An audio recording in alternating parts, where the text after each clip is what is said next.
Conversaciones con Dios. Una experiencia extraordinaria. Primer libro. Neale Donald Walsch. Primera parte de 4. Introducción. Está usted a punto de vivir una extraordinaria experiencia. Está a punto de mantener una conversación con Dios. Sí, lo sé, eso no es posible. Probablemente piense, o le han enseñado, que eso no es posible. Ciertamente, se puede hablar a Dios, pero no con Dios. Es decir, Dios no va a contestar, ¿no es eso? Al menos no en la forma de una conversación normal y corriente. Lo mismo pensaba yo. Pero luego me ocurrió este libro, y lo digo literalmente. No se trata de un libro escrito por mí, sino que me ha ocurrido a mí, y cuando lo lea, le ocurrirá a usted, ya que todos alcanzamos la verdad para la que estamos preparados. Probablemente mi vida sería mucho más fácil si hubiera mantenido silencio acerca de todo esto. Pero esa no fue la razón de que me ocurriera, y cualesquiera que sean los inconvenientes que el libro pueda causarme, como ser tildado de blasfemo, de impostor, de hipócrita por no haber vivido estas verdades en el pasado, o lo que tal vez sea peor, de santo, ya no me es posible detener el proceso, ni hacer lo que quiera, he dispuesto de ocasiones para apartarme de todo este asunto y no las he aprovechado. Respecto a este material, he decidido basarme en lo que me dice mi instinto, más que en lo que me pueda decir la mayoría de la gente. Dicho instinto me dice que este libro no es un disparate, el exceso de una frustrada fantasía espiritual, o simplemente la autojustificación de un hombre frente a una vida equivocada. Bueno, pensé en todas estas cosas, en cada una de ellas. Así que di a leer este material a algunas personas cuando era todavía un manuscrito. Se emocionaron, lloraron, y rieron por la alegría y el humor que contiene, y según me dijeron, sus vidas cambiaron. Se sintieron traspasados. Se sintieron poderosos. Muchos me dijeron que se sintieron transformados. Fue entonces cuando supe que este libro era para todo el mundo, y que debía publicarse, porque es un don maravilloso para todos aquellos que realmente quieren respuestas y a quienes realmente les preocupan las preguntas, para todos aquellos que han emprendido la búsqueda de la verdad con corazón sincero, alma anhelante y espíritu franco. Y eso significa, más o menos, todos nosotros. Este libro aborda la mayoría de las preguntas, si no todas, que siempre nos hemos formulado sobre vida y amor, propósito y función, personas y relaciones, bien y mal, culpa y pecado, perdón y redención, el sendero hacia Dios y el camino hacia el infierno, todo. Trata directamente de sexo, poder, dinero, hijos, matrimonio, divorcio, vida, trabajo, salud, el más allá, el más acá, todo. Explora la guerra y la paz, el conocimiento y el desconocimiento, el dar y el recibir, la alegría y la pena. Examina lo concreto y lo abstracto, lo visible y lo invisible, la verdad y la mentira. Se podría decir que este libro es la última palabra de Dios sobre las cosas, aunque a algunas personas esto les puede resultar algo difícil, especialmente si piensan que Dios dejó de hablar hace 2000 años, o que, si Dios ha seguido comunicándose, lo ha hecho únicamente con santos, curanderas o alguien que haya estado meditando durante 30 años, o bien durante 20, o, por poner un mínimo decente, durante 10, ninguna de estas categorías me incluye. Lo cierto es que Dios habla a todo el mundo. Al bueno y al malo. Al santo y al canalla. Y, sin duda, a todos nosotros. Usted mismo, por ejemplo. Dios se ha acercado a usted muchas veces en su vida, y esta es una de ellas. ¿Cuántas veces ha escuchado este viejo axioma? Cuando el estudiante esté preparado, aparecerá el profesor. Este libro es nuestro profesor. Poco después de que este material empezara a ocurrirme, supe que estaba hablando con Dios. Directa y personalmente.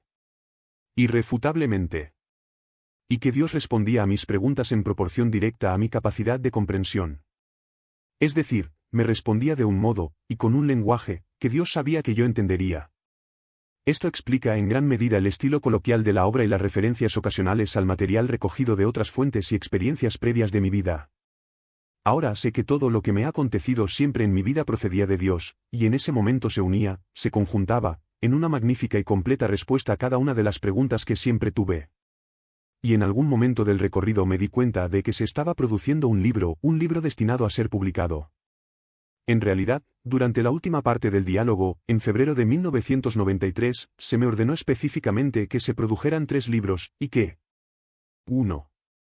El primer volumen tratara principalmente de temas personales, centrado en los desafíos y oportunidades de la vida de un individuo.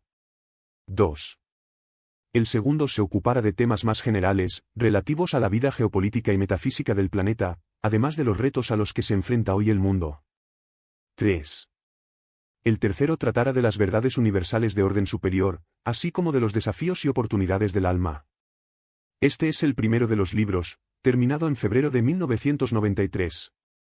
En aras de la claridad debo explicar que, puesto que transcribí este diálogo a mano, subrayé o señalé con un círculo determinadas palabras o frases que me llegaban con un énfasis especial, como si Dios las hiciera retumbar, en la composición tipográfica. Estas palabras y frases aparecen en cursiva y subrayadas.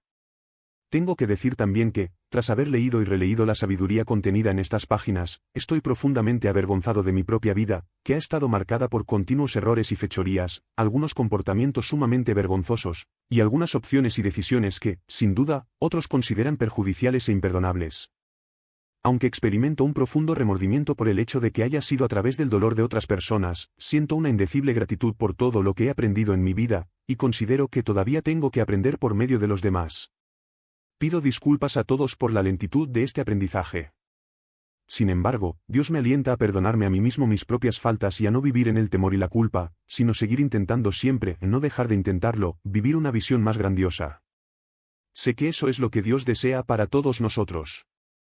Neil Donald Walsh. Central Point, Oregón. Navidad 1994. Capítulo 1. En la primavera de 1992, recuerdo que fue por Pascua, un fenómeno extraordinario ocurrió en mi vida. Dios empezó a hablar con usted. A través mío. Me explicaré. En aquella época era muy infeliz, personal, profesional y emocionalmente, sentía que mi vida era un fracaso a todos los niveles. Dado que desde hacía años, había adquirido el hábito de escribir mis pensamientos en forma de cartas, que normalmente nunca enviaba, cogí mi fiel cuaderno de papel amarillo tamaño folio, y empecé a volcar mis sentimientos. Esa vez, en lugar de escribir otra carta a otra persona de la que yo imaginaba ser una víctima, pensé que iría directamente a la fuente, directamente al mayor victimizador de todos. Decidí escribir una carta a Dios. Fue una carta rencorosa, apasionada, llena de confusiones, deformaciones y condenas, y un montón de enojosas preguntas. ¿Por qué mi vida no funcionaba? ¿Qué haría que llegara a funcionar? ¿Por qué no lograba ser feliz en mis relaciones? ¿Siempre iba a escapárseme la experiencia de disponer de suficiente dinero? Finalmente, y sobre todo, ¿qué había hecho yo para merecer una vida de continua lucha como la que tenía? Para mi sorpresa, cuando hube acabado de garabatear toda mi amargura, mis preguntas sin respuesta, y me disponía a dejar la pluma, mi mano se quedó suspendida sobre el papel, como si la sostuviera una fuerza invisible. De repente, la pluma empezó a moverse por sí misma. No sabía en absoluto lo que estaba a punto de escribir, pero parecía que iba a acudir una idea, de modo que decidí dejarme llevar. Y lo que salió fue: ¿realmente deseas una respuesta a todas esas preguntas, o simplemente te estás desahogando? Parpadeé, y entonces surgió una respuesta en mi mente, la escribí también. Las dos cosas.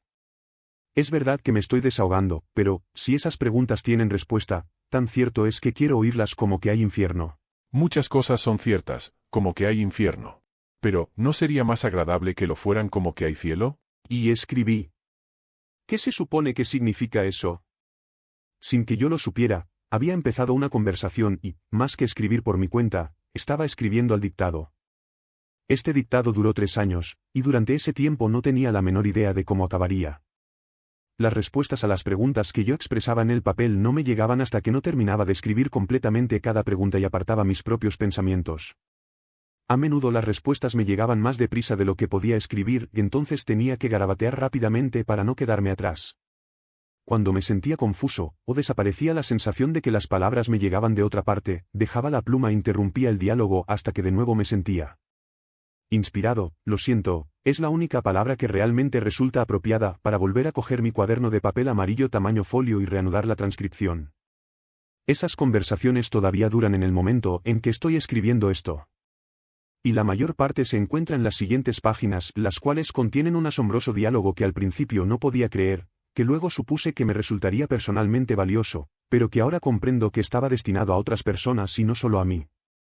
Estaba destinado a usted y a cualquiera que acceda a este material, puesto que mis preguntas son también las suyas. Deseo que intervenga en este diálogo lo antes posible, ya que lo realmente importante no es mi historia, sino la suya.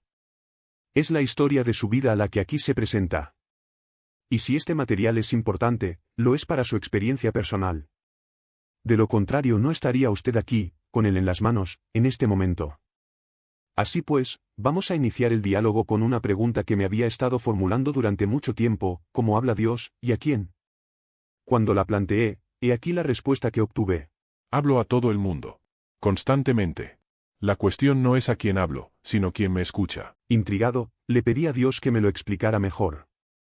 Y esto es lo que dijo. En primer lugar, vamos a cambiar la palabra hablar por la palabra comunicarse. Es un término mucho mejor, resulta más completo y más apropiado. Cuando tratamos de hablar a otros, tú a mí, yo a ti, inmediatamente nos vemos restringidos por la increíble limitación de las palabras. Por esta razón, no me comunico únicamente con palabras. En realidad, rara vez lo hago. Mi modo usual de comunicarme es por medio del sentimiento. Si quieres saber hasta qué punto algo es cierto para ti, presta atención a lo que sientes al respecto. A veces los sentimientos son difíciles de descubrir y con frecuencia aún más difíciles de reconocer. Sin embargo, en tus más profundos sentimientos se oculta tu más alta verdad.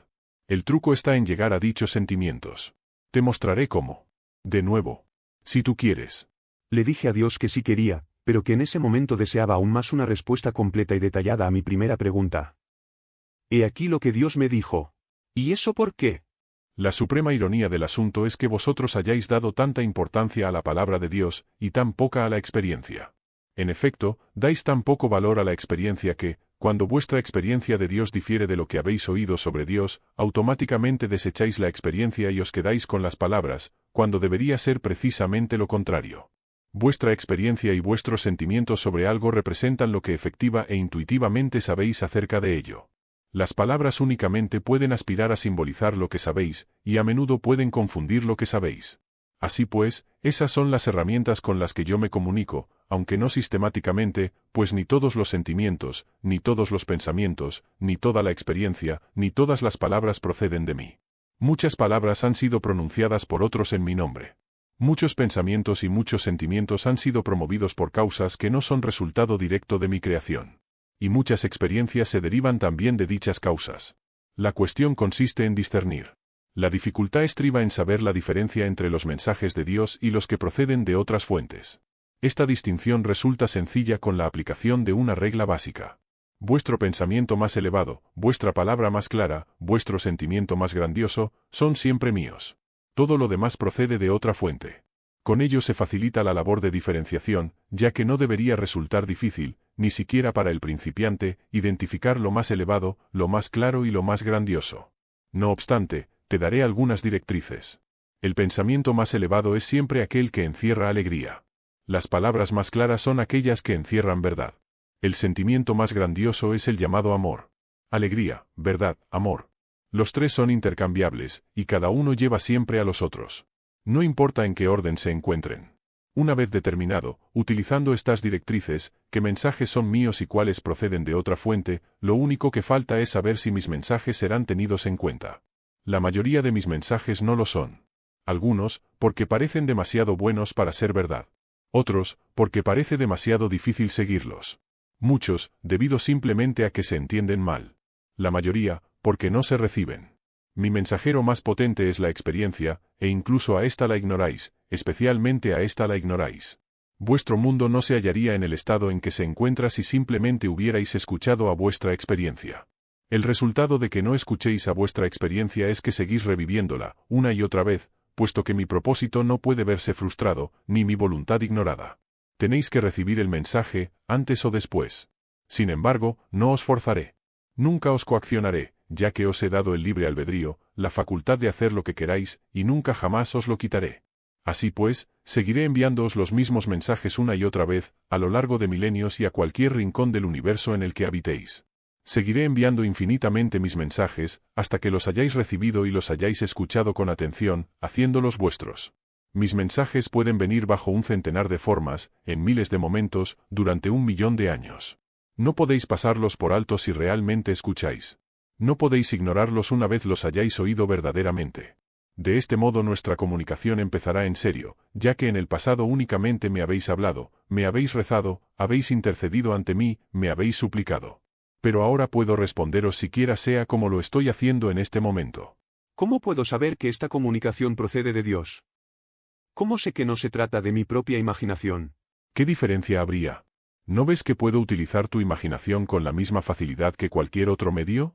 Te traeré los pensamientos, palabras o sentimientos exactamente apropiados, y en un determinado momento, precisamente cuando me venga bien para mi propósito, utilizaré alguna sentencia, o varias. Sabrás que esas palabras proceden de mí porque tú, espontáneamente, no has hablado nunca con tanta claridad. Si hubieras hablado ya con claridad de tales asuntos, no te preguntarías acerca de ellos. ¿Con quién se comunica Dios? ¿Se trata de personas especiales? ¿En momentos especiales? Todo el mundo es especial, y todos los momentos son buenos. No hay ninguna persona que sea más especial que otra, ni ningún momento que sea más especial que otro. Mucha gente decide creer que Dios se comunica de maneras especiales y únicamente con personas especiales. Esto libera a las masas de la responsabilidad de escuchar mi mensaje, y aún más de aceptarlo, esa es otra cuestión, y les permite quedarse con lo que dicen otros. No tenéis que escucharme puesto que ya habéis decidido que otros me han oído acerca de todos los asuntos, y tenéis que oírlos a ellos. Al escuchar lo que otras personas piensan que me han oído decir, vosotros no tenéis que pensar en absoluto. Esta es la razón principal de que la mayoría de la gente eluda mis mensajes a nivel personal. Si uno reconoce que recibe mis mensajes directamente, entonces es responsable de interpretarlos. Es mucho más seguro y mucho más fácil aceptar la interpretación de otros, aunque se trate de otros que han vivido hace 2000 años, que tratar de interpretar el mensaje que uno puede muy bien estar recibiendo en este mismo momento. No obstante, te propongo una nueva forma de comunicación con Dios. Una comunicación de doble dirección. En realidad, eres tú quien me la ha propuesto a mí, ya que he venido a ti, en esta forma, aquí y ahora, en respuesta a tu llamada. ¿Por qué algunas personas, como, por ejemplo, Jesucristo, parecen escuchar más lo que tú comunicas que otras? Porque algunas personas están verdaderamente dispuestas a escuchar. Están dispuestas a oír, y están dispuestas a permanecer abiertas a la comunicación aun cuando lo que oyen parezca espantoso, disparatado o manifiestamente equivocado. ¿Debemos escuchar a Dios aun en el caso de que lo que diga nos parezca equivocado? Especialmente cuando parece equivocado. Si creéis que estáis en lo cierto respecto de algo, ¿para qué necesitáis hablar con Dios? Seguid adelante, actuando según vuestro entender. Pero observad lo que habéis estado haciendo desde el principio de los tiempos. Y mirad cómo es el mundo. Evidentemente, en algo habéis fallado, y es obvio que hay algo que no entendéis. Lo que sí entendéis ha de pareceros correcto, puesto que correcto es un término que utilizáis para designar aquello con lo que estáis de acuerdo. Por lo tanto, aquello que se os escapa aparecerá, en un primer momento, como equivocado. La única manera de adelantar en esto es preguntándose uno mismo, ¿qué pasaría si todo lo que considero equivocado fuese realmente correcto? Todos los grandes científicos conocen esta pregunta. Lo que hace el científico no es simplemente trabajar, el científico cuestiona todos los presupuestos y prejuicios. Todos los grandes descubrimientos han surgido de la voluntad, de la capacidad, de no estar en lo cierto. Y eso es lo que se necesita en este caso. No podéis conocer a Dios hasta que hayáis dejado de deciros a vosotros mismos que ya conocéis a Dios. No podéis escuchar a Dios hasta que dejéis de pensar que ya habéis escuchado a Dios. No puedo deciros mi verdad, hasta que vosotros dejéis de decirme las vuestras. Pero mi verdad acerca de Dios procede de ti. ¿Quién lo ha dicho? Otros. ¿Qué otros? Predicadores, vicarios, rabinos, sacerdotes, libros, la Biblia, por amor de Dios. Esas no son fuentes autorizadas. No lo son. No. Entonces, ¿qué hay que si lo sea? Escucha tus sentimientos. Escucha tus pensamientos más elevados. Escucha a tu experiencia. Cada vez que una de estas tres cosas difiera de lo que te han dicho tus maestros, o has leído en tus libros, olvida las palabras. Las palabras constituyen el vehículo de verdad menos fiable. Hay tantas cosas que quiero decirte, tantas cosas que deseo preguntarte, que no sé por dónde empezar. Por ejemplo, ¿por qué no te revelas? Si de verdad hay un Dios, y eres tú, ¿por qué no te revelas de un modo que todos podamos entenderlo? Ya lo he hecho, una y otra vez. Estoy haciéndolo de nuevo aquí y ahora. No me refiero a una forma de revelación que resulte incuestionable, que no se pueda negar. ¿Cómo cuál? Como apareciendo ahora mismo ante mi vista. Lo estoy haciendo. ¿Dónde? Donde quiera que mires. No. Yo quiero decir de un modo indiscutible, de un modo que ningún hombre pueda negar. ¿De qué modo sería? ¿Bajo qué forma o aspecto me harías aparecer? Bajo la forma o aspecto que realmente tengas. Eso sería imposible, ya que no poseo una forma o aspecto que podáis comprender. Puedo adoptar una forma o aspecto que podáis comprender, pero entonces todos supondrían que lo que han visto es la sola y única forma y aspecto de Dios, en lugar de una forma y aspecto de Dios, una entre muchas.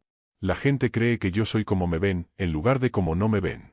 Pero yo soy el gran invisible, no lo que me hago ser a mí mismo en un momento determinado. En cierto sentido, yo soy lo que no soy.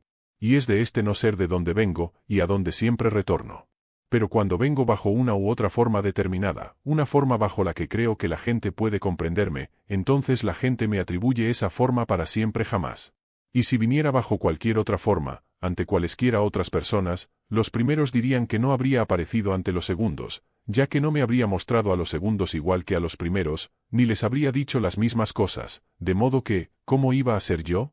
Como puedes ver, no importa bajo qué forma o de qué manera me revele, cualquiera que sea la manera que elija o la forma que adopte, ninguna de ellas resultará incuestionable. Pero si tú hicieras algo que evidenciara la verdad de quién eres más allá de cualquier duda o interrogante, habría todavía quienes dijeran que es cosa del diablo, o simplemente de la imaginación de alguien. O de cualquier causa distinta de mí.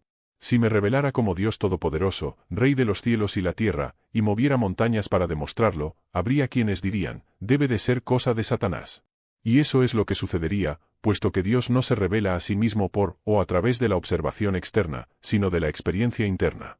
Y cuando la experiencia interna ha revelado al propio Dios, la observación externa resulta innecesaria. Y cuando la observación externa es necesaria, entonces no resulta posible la experiencia interna. Así pues, si se pide la revelación, entonces no puede darse, puesto que el acto de pedir constituye una afirmación de que aquella falta, de que no se está revelando nada de Dios.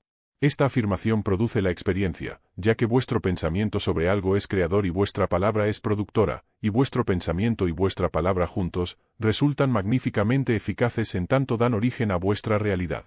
Por lo tanto, experimentaréis que Dios no se ha revelado, ya que, si lo hubiera hecho no se lo pediríais. ¿significa eso que no puedo pedir nada que desee? ¿Me estás diciendo que rezar por algo en realidad aleja ese algo de nosotros? Esta es una pregunta que ha sido respondida a través de los siglos, y que ha sido respondida cada vez que se ha formulado. Pero no habéis escuchado la respuesta, o no queréis creerla. Responderé de nuevo, con palabras de hoy, en un lenguaje actual, de la siguiente manera. No tendréis lo que pedís, ni podéis tener nada de lo que queráis. Y ello porque vuestra propia petición es una afirmación de vuestra carencia, y el decir que queréis una cosa únicamente sirve para producir esa experiencia concreta, la carencia, en vuestra realidad. Por lo tanto, la oración correcta no es nunca de súplica, sino de gratitud. Cuando dais gracias a Dios por adelantado por aquello que habéis decidido experimentar en vuestra realidad, estáis efectivamente reconociendo que eso está ahí, en efecto. La gratitud es, pues, la más poderosa afirmación dirigida a Dios, una afirmación a la que yo habré contestado incluso antes de que me la formuléis. Así pues, no supliquéis nunca. Antes bien, agradeced. Pero, ¿qué ocurre si yo agradezco algo a Dios por adelantado, y luego eso no aparece nunca? Eso podría llevar al desencanto y la amargura. La gratitud no puede utilizarse como una herramienta con la cual manipular a Dios, un mecanismo con el que engañar al universo. No podéis mentiros a vosotros mismos. Vuestra mente sabe la verdad de vuestros pensamientos. Si decís gracias, Dios mío, por esto y lo otro, y al mismo tiempo está claro que eso no está en vuestra realidad presente, estáis suponiendo que Dios es menos claro que vosotros, y por lo tanto, produciendo esa realidad en vosotros. Dios sabe lo que vosotros sabéis, y lo que vosotros sabéis es lo que aparece en vuestra realidad. Pero entonces, ¿cómo puedo estar realmente agradecido por algo, si sé que eso no está presente? Fe. Si tienes aunque solo sea la fe equivalente a un grano de mostaza, moverás montañas.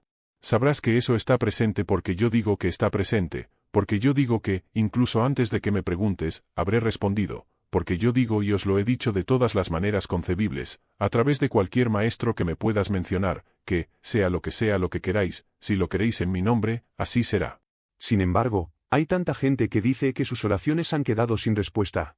Ninguna oración, y una oración no es más que una ferviente afirmación de lo que ya es, queda sin respuesta. Cualquier oración, cualquier pensamiento, cualquier afirmación, cualquier sentimiento, es creador. En la medida en que sea fervientemente sostenido como una verdad, en esa misma medida, se hará manifiesto en vuestra experiencia. Cuando se dice que una oración no ha sido respondida, lo que realmente ocurre es que el pensamiento, palabra o sentimiento sostenido de modo más ferviente ha llegado a ser operativo. Pero lo que has de saber, y ese es el secreto, es que detrás del pensamiento se halla siempre otro pensamiento, el que podríamos llamar pensamiento promotor, que es el que controla el pensamiento. Por lo tanto, si rogáis y suplicáis, parece que existe una posibilidad mucho menor de que experimentéis lo que pensáis que habéis decidido, puesto que el pensamiento promotor que se halla detrás de cada súplica es el de que en ese momento no tenéis lo que deseáis. Ese pensamiento promotor se convierte en vuestra realidad. El único pensamiento promotor que puede ignorar este pensamiento es uno fundado en la fe en que Dios concederá cualquier cosa que se le pida, sin falta.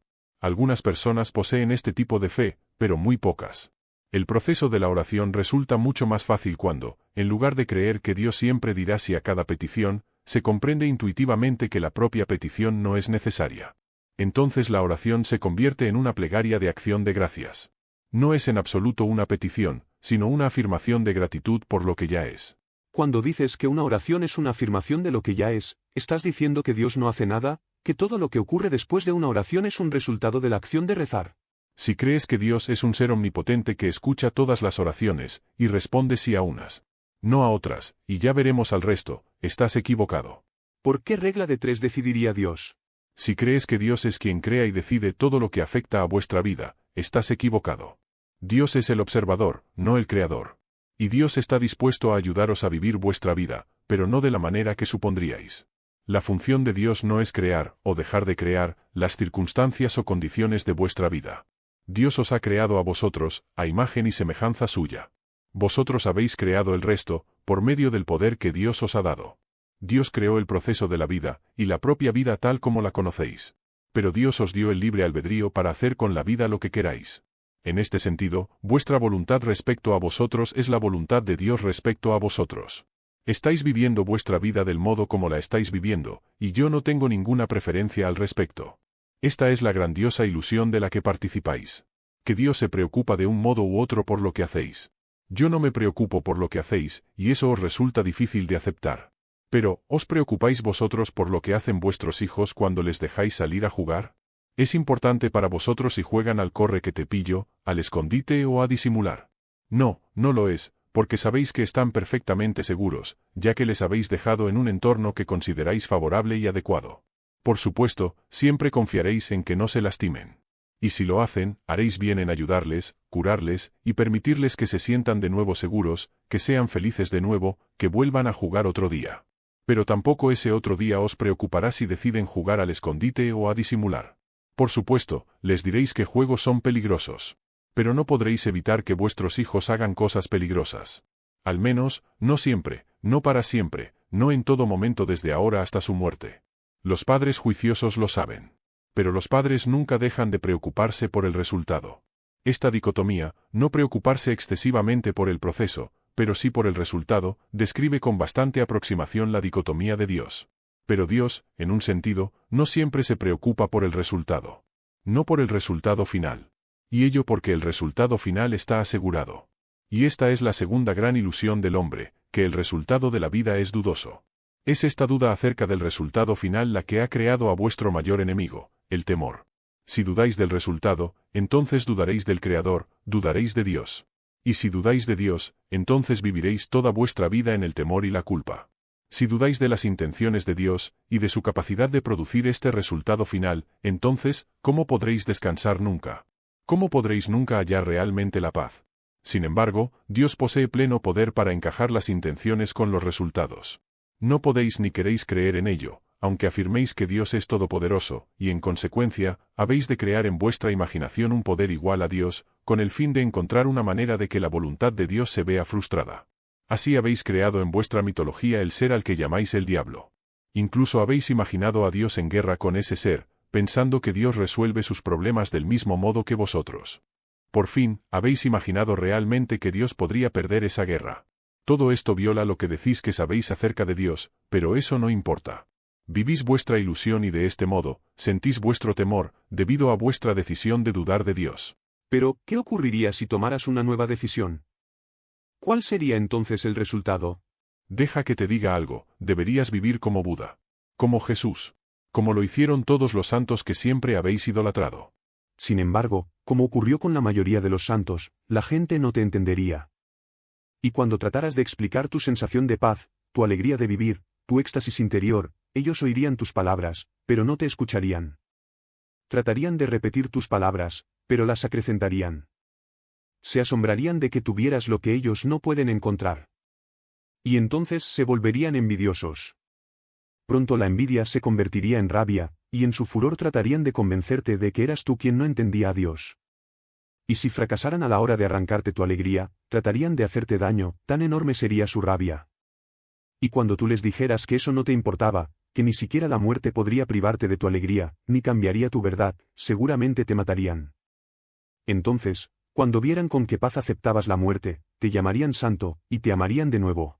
Y ello porque está en la naturaleza de las personas amar, luego destruir, y luego amar de nuevo a aquello que más aprecian. Pero, ¿por qué? ¿Por qué lo hacemos? Todos los actos humanos están motivados, a su nivel más profundo, por una de estas dos emociones, el temor o el amor. En realidad existen solo dos emociones, solo dos palabras en el lenguaje del alma. Son los extremos opuestos de la gran polaridad que yo creé cuando produje el universo, y vuestro mundo, tal como hoy lo conocéis. Estos son los dos aspectos, alfa y omega, que permiten la existencia del sistema que llamáis relatividad. Sin estos dos aspectos, sin estas dos ideas sobre las cosas, no podría existir ninguna otra idea. Todo pensamiento humano, toda acción humana, se basa o bien en el amor, o bien en el temor. No existe ninguna otra motivación humana, y todas las demás ideas no son sino derivados de estas dos. Son simplemente versiones distintas, diferentes variaciones del mismo tema. Piensa en ello detenidamente, y verás que es verdad. Eso es lo que he llamado pensamiento promotor. Es tanto un pensamiento de amor como de temor. Este es el pensamiento que se oculta detrás del pensamiento que, a su vez, se oculta detrás del pensamiento. Es el primer pensamiento. Es la fuerza principal. Es la energía primaria que mueve el motor de la experiencia humana. Y he ahí como el comportamiento humano produce una experiencia repetida tras otra. He ahí porque los humanos aman, luego destruyen, y luego aman de nuevo, siempre con este movimiento pendular de una emoción a la otra. El amor promueve el temor, que promueve el amor, que promueve el temor. Y la razón se halla en la primera mentira, una mentira que sostenéis como si fuera la verdad sobre Dios, de que no se puede confiar en Dios, de que no se puede contar con el amor de Dios, de que el hecho de que Dios os acepte está condicionado, por tanto, de que el resultado final es dudoso. Entonces, si no podéis contar con que el amor de Dios está siempre ahí, ¿con el amor de quién podéis contar? Si Dios se retira y se aparta cuando vosotros no actuáis correctamente, ¿no lo harán los simples mortales? Y así es como en el momento en que prometéis vuestro más elevado amor, abrís la puerta a vuestro mayor temor. Y ello, porque lo primero que os preocupa después de decir, te amo, es si vais a escuchar lo mismo. Y si lo escucháis, entonces empezáis inmediatamente a preocuparos por la posibilidad de perder ese amor que acabáis de encontrar. Así toda acción se convierte en reacción, de defensa ante la pérdida, incluso cuando tratáis de defenderos ante la pérdida de Dios. Pero si supierais quiénes sois, que sois el ser más magnífico, notable y espléndido que Dios ha creado nunca, no habríais de sentir temor nunca, ya que, ¿quién puede negar esa maravillosa magnificencia? Ni siquiera Dios podría criticar a un ser así. Pero no sabéis quiénes sois, y pensáis que sois mucho menos. ¿De dónde habéis sacado la idea de que sois cualquier cosa menos magníficos? De las únicas personas cuya palabra aceptaríais plenamente. De vuestra madre y de vuestro padre. Estas son las personas que más os aman. ¿Por qué habrían de mentiros? Sin embargo, ¿no os han dicho que sois demasiado tal cosa, y no suficientemente tal otra? ¿No os han recordado que tenéis que pasar desapercibidos? ¿No os han regañado en algunos de vuestros momentos de mayor euforia? ¿Y no os han animado a desechar algunas de vuestras ideas más descabelladas? Estos son los mensajes que habéis recibido, y aunque no satisfacen los criterios, y por tanto, no son mensajes de Dios, también podían haberlo sido, puesto que proceden, sin duda alguna, de los dioses de vuestro universo. Fueron vuestros padres quienes os enseñaron que el amor está condicionado, habéis sentido esas condiciones muchas veces, y esa es la experiencia que habéis interiorizado en vuestras relaciones amorosas. Es también la experiencia que me aplicáis a mí. Y a partir de esta experiencia extraéis vuestras conclusiones sobre mí. En este marco proclamáis vuestra verdad, Dios es un Dios amoroso, decís, pero si quebranta sus mandamientos, Él te castigará con el destierro perpetuo y la condenación eterna. ¿Acaso no habéis experimentado el destierro de vuestros propios padres? ¿No conocéis el dolor de su condenación? ¿Cómo, entonces, podríais imaginar que iba a ser distinto conmigo? Habéis olvidado que era ser amado sin condiciones. No recordáis la experiencia del amor de Dios. Y así, tratáis de imaginar cómo debe de ser el amor de Dios basándoos en cómo veis que es el amor en el mundo. Habéis proyectado en Dios el papel de Padre, y en consecuencia, habéis salido con un Dios que juzga, y premia o castiga, en base a lo buenos que crea que habéis sido hasta ese momento. Pero esta es una visión simplista de Dios, basada en vuestra mitología. No tiene nada que ver con quién soy yo. Así pues, habiendo creado todo un sistema de pensamiento acerca de Dios basado en la experiencia humana más que en las verdades espirituales, después creasteis toda una realidad en torno al amor. Se trata de una realidad basada en el temor, arraigada en la idea de un Dios terrible y vengativo. Ese pensamiento promotor es erróneo, pero rechazarlo supondría desbaratar toda vuestra teología.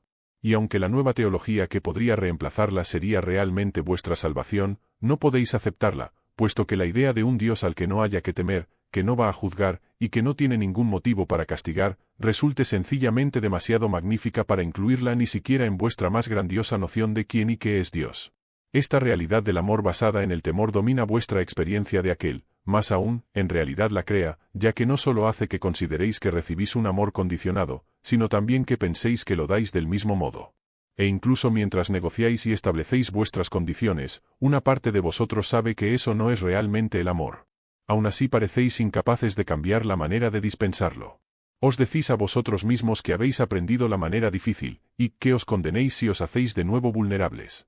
Pero lo cierto es que deberíais decir, que os condenéis si no lo hacéis. Debido a vuestros propios, y equivocados, pensamientos sobre el amor, sí que os condenáis realmente a no experimentarlo nunca en toda su pureza. Del mismo modo, os condenáis a no conocerme nunca como realmente soy. Al menos mientras obréis así, ya que no podéis rechazarme para siempre, y llegará el momento de nuestra reconciliación. Cualquier acción emprendida por los seres humanos se basa en el amor o en el temor, y no simplemente las que afectan a las relaciones. Las decisiones relativas a los negocios, la industria, la política, la religión, la educación de vuestros jóvenes, la política social de vuestras naciones, los objetivos económicos de vuestra sociedad, las decisiones que implican guerra, paz, ataque, defensa, agresión, sometimiento, las determinaciones de codiciar o regalar, de ahorrar o compartir, de unir o dividir. Cualquier decisión libre que toméis se deriva de uno de los dos únicos pensamientos posibles que existen, un pensamiento de amor o un pensamiento de temor. El temor es la energía que contrae, cierra, capta, huye, oculta, acumula y daña.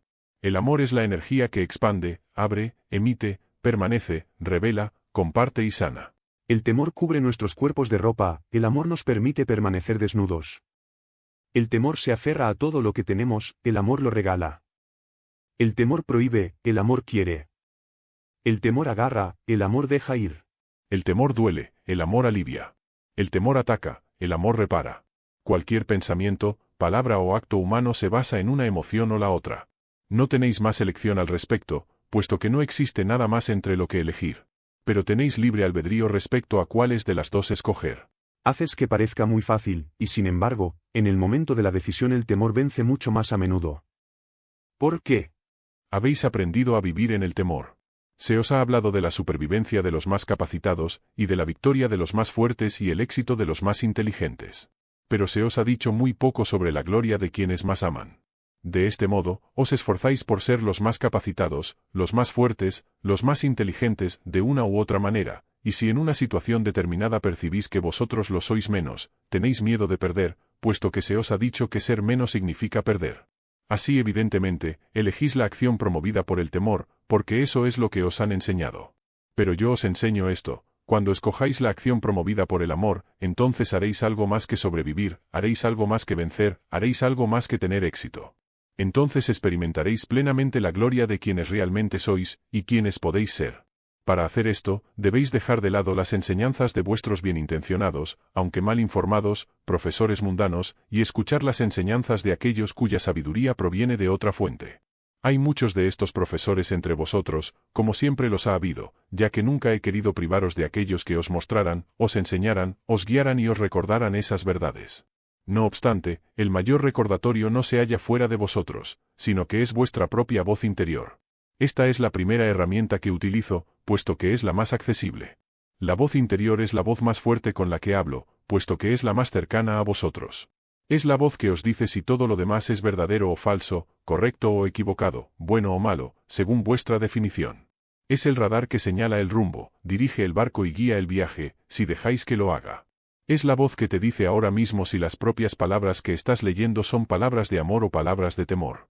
Con este patrón puedes determinar si son palabras que hay que tener en cuenta o palabras que hay que ignorar. Dices que, si yo elijo siempre la acción impulsada por el amor, entonces experimentaré plenamente la gloria de quién soy y quién puedo ser. ¿Quieres explicármelo con más detalle, por favor?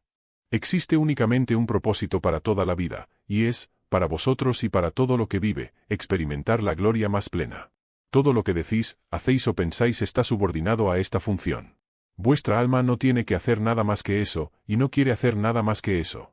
Lo maravilloso de este propósito es que nunca termina. Un fin es una limitación, y el propósito de Dios carece de este límite. Debe llegar un momento en el que os experimentéis a vosotros mismos en vuestra gloria más plena, y en ese instante imaginaréis una gloria aún mayor. Cuanto más seáis, más llegaréis a ser, y cuanto más lleguéis a ser, más podréis ser todavía. El secreto más profundo es que la vida no es un proceso de descubrimiento, sino un proceso de creación. No os descubrís a vosotros mismos, sino que os creáis a vosotros mismos de nuevo. Tratáis, por lo tanto, no de averiguar quiénes sois, sino de determinar quiénes queréis ser. Hay quienes dicen que la vida es una escuela, que estamos aquí para aprender unas determinadas lecciones, que una vez graduados podremos continuar con otros objetivos mayores, liberados ya de las cadenas del cuerpo. ¿Es eso cierto? Es otra parte de vuestra mitología, basada en la experiencia humana. ¿La vida no es una escuela? No. ¿No estamos aquí para aprender? No. Entonces, ¿por qué estamos aquí? Para recordar y recrear quiénes sois. Os lo he dicho una y otra vez, y no me creéis. Pero así ha de ser, ya que, verdaderamente, si no os creáis como quienes sois, no podéis ser. Bueno, me he perdido. Volvamos a lo de la escuela. He escuchado a un maestro tras otro decirnos que la vida es una escuela. Francamente, me choca oírte negarlo. La escuela es un lugar a donde uno va si hay algo que uno no sabe y quiere saber. No es un lugar a donde uno va si ya sabe algo y simplemente quiere experimentar su sabiduría. La vida, como la llamáis, es una oportunidad para vosotros de saber experimentalmente lo que ya sabéis conceptualmente. No necesitáis aprender nada al respecto.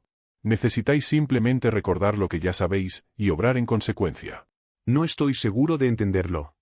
Empecemos por aquí. El alma, vuestra alma, ya sabe todo lo que se puede saber en todo momento. Nada se le oculta, nada desconoce. Pero saberlo no es suficiente. El alma aspira a experimentarlo. Podéis saber que sois generosos, pero a menos que hagáis algo que demuestre generosidad, no tenéis sino un concepto. Podéis saber que sois amables, pero a menos que hagáis algo que demuestre amabilidad con alguien, no tenéis sino una idea sobre vosotros mismos. El único deseo de vuestra alma es convertir ese magnífico concepto de sí misma en su mayor experiencia. En tanto el concepto no se convierta en experiencia, todo lo que hay es especulación. Yo he estado especulando sobre mí mismo durante mucho tiempo. Más del que tú y yo podríamos recordar conjuntamente. Más que la edad del universo multiplicada por sí misma. Ve, pues, qué joven es, qué nueva es mi experiencia de mí mismo. Me he perdido de nuevo. ¿Tu experiencia de ti mismo? Sí. Permíteme que te lo explique de este modo. En el principio, lo que es era todo lo que había, y no había nada más. Pero todo lo que es no podía conocerse a sí mismo, pues todo lo que es era todo lo que había, y no había nada más. Así, todo lo que es, no era, ya que, en ausencia de cualquier otra cosa, todo lo que es no es. Este es el gran es, no es al que han aludido los místicos desde el principio de los tiempos. Ahora bien, todo lo que es sabía que era todo lo que había, pero eso no era suficiente, puesto que solo podía conocer su total magnificencia conceptualmente, no experiencialmente. Sin embargo, es la experiencia de sí mismo lo que anhelaba, puesto que quería saber que le apetecía ser tan magnífico. Aun así eso era imposible, ya que el propio término magnífico es un término relativo. Todo lo que es no podía saber que le apetecía ser magnífico a menos que lo que no es lo descubriera. En ausencia de lo que no es, lo que es no es. ¿Lo entiendes? Creo que sí. Continúa. De acuerdo. Lo único que todo lo que es sabía es que no había nada más. Así no podía, ni lograría nunca conocerse a sí mismo desde un punto de referencia exterior a sí mismo. Dicho punto de referencia no existía. Solo existía un punto de referencia, y era el único lugar interior. El es, no es. El soy, no soy. Aun así el todo de todo decidió conocerse experimentalmente. Esta energía, pura, invisible, inaudible, inobservada, y por lo tanto, desconocida por cualquier otra energía, decidió experimentarse a sí misma como la total magnificencia que era. Para ello, se dio cuenta de que habría de utilizar un punto de referencia interior.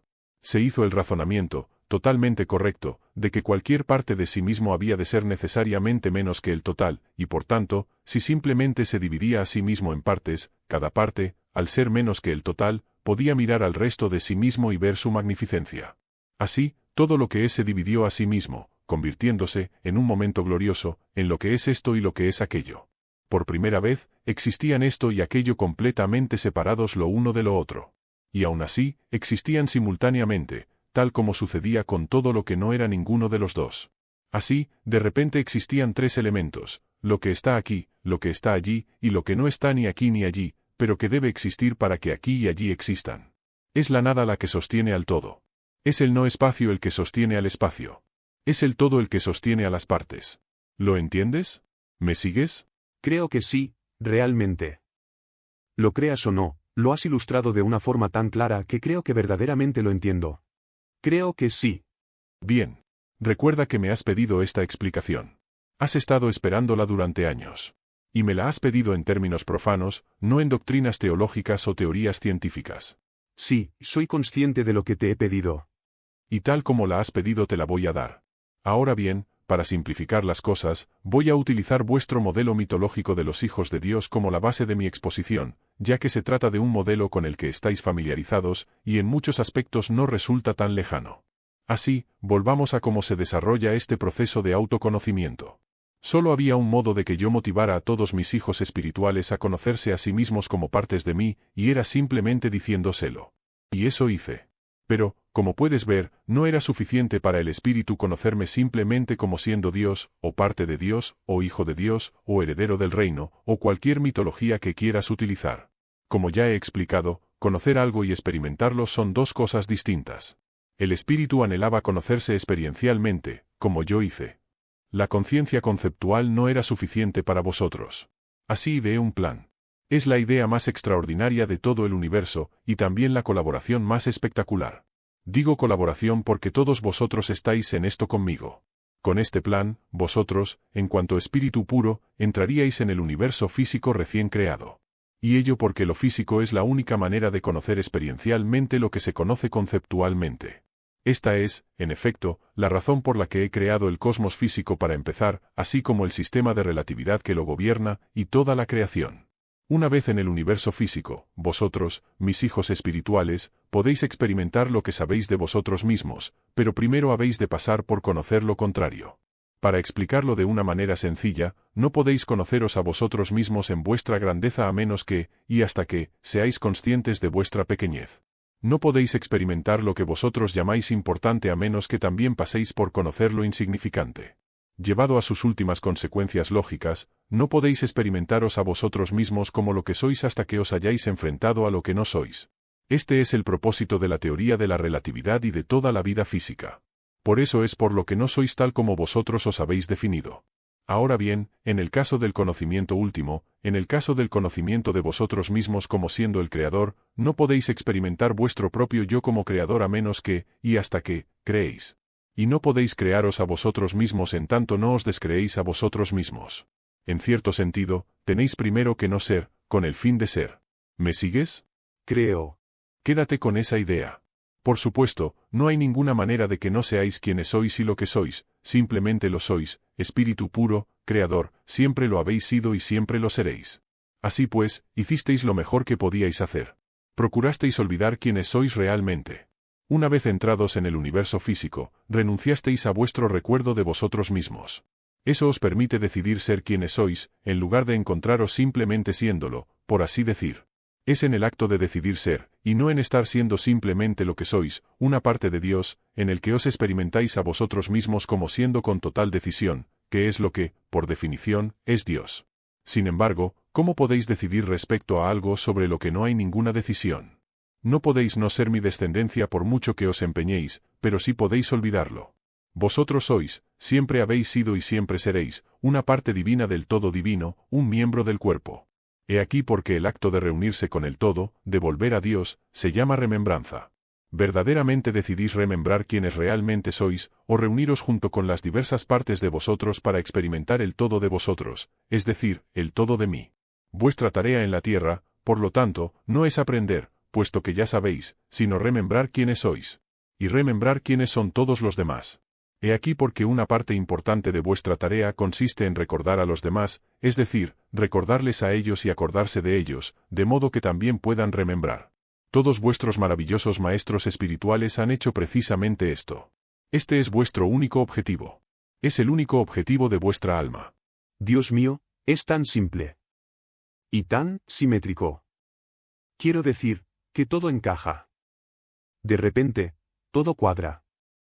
Ahora veo un panorama que nunca antes había visto entero del todo. Bien. Eso está bien. Ese es el propósito de este diálogo. Me has pedido respuestas. Y te he prometido que te las daría. Harás un libro con este diálogo, y harás que mis palabras resulten accesibles a muchas personas. Eso forma parte de tu trabajo. Ahora bien, tú tienes más preguntas que formular acerca de la vida.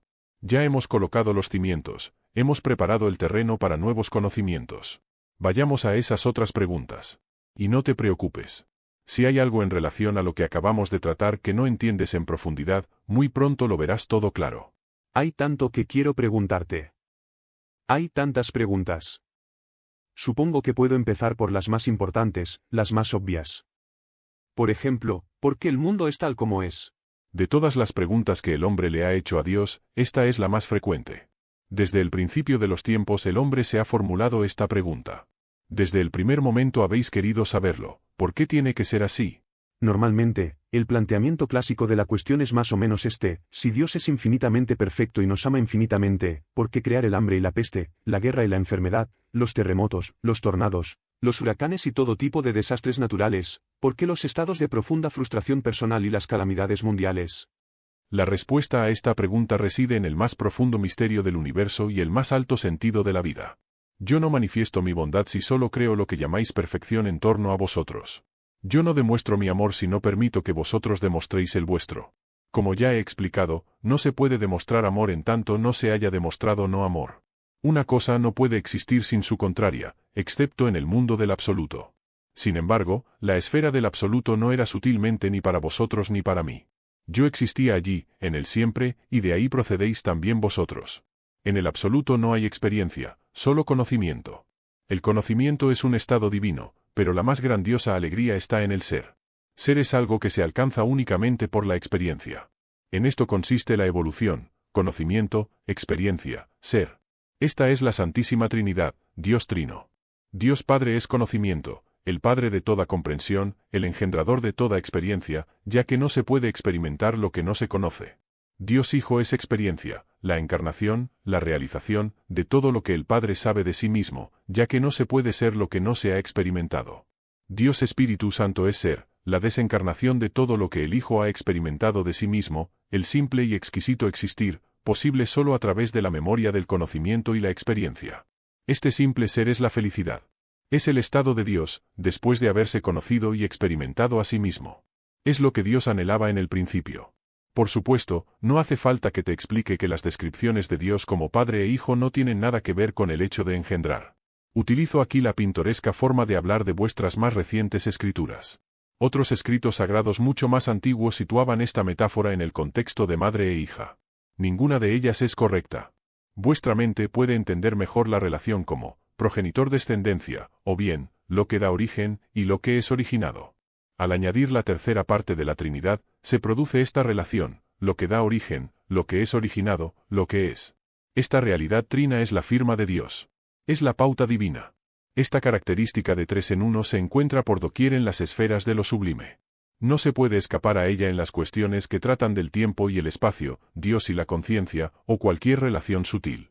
Por otra parte, no se puede hallar esta verdad trina en ninguna de las relaciones ordinarias de la vida. La verdad trina es reconocida en las relaciones sutiles de la vida por todo aquel que se ocupe de tales relaciones. Algunos de vuestros teóricos de la religión han desconocido la verdad trina como Padre, Hijo y Espíritu Santo. Algunos de vuestros psiquiatras utilizan los conceptos de superconsciente, consciente y subconsciente. Algunos de vuestros espiritualistas hablan de mente, cuerpo y espíritu. Algunos de vuestros científicos aluden a energía, materia y éter. Algunos de vuestros filósofos dicen que una cosa no es verdadera hasta que lo es de pensamiento, palabra y obra. Cuando habláis del tiempo, os referís solo a 3 tiempos, pasado, presente y futuro. Del mismo modo, vuestra percepción se compone de 3 momentos, antes, ahora y después. En términos de relaciones espaciales, tanto si consideráis distintos puntos en el universo como si es en vuestra propia habitación, reconocéis 3 aspectos, aquí, allí y el espacio intermedio entre ambos. En cuanto a las relaciones ordinarias, no reconocéis ningún intermedio. Y ello porque las relaciones ordinarias son siempre díadas, mientras que las relaciones de orden superior son invariablemente tríadas. Así tenéis, derecha-izquierda, arriba-abajo, grande-pequeño, rápido-lento, caliente-frío, y la mayor díada jamás creada, macho-hembra. En tales díadas no existen intermedios. Cualquier cosa es o una cosa o la otra, o una versión mayor o menor en relación con una de esas polaridades. En el ámbito de las relaciones ordinarias, no puede existir nada conceptualizado sin que exista la conceptualización de su contrario. La mayor parte de vuestra experiencia cotidiana se basa en esta realidad. En el ámbito de las relaciones sublimes nada de lo que existe tiene su contrario. Todo es uno, y todo progresa de lo uno a lo otro en un círculo infinito.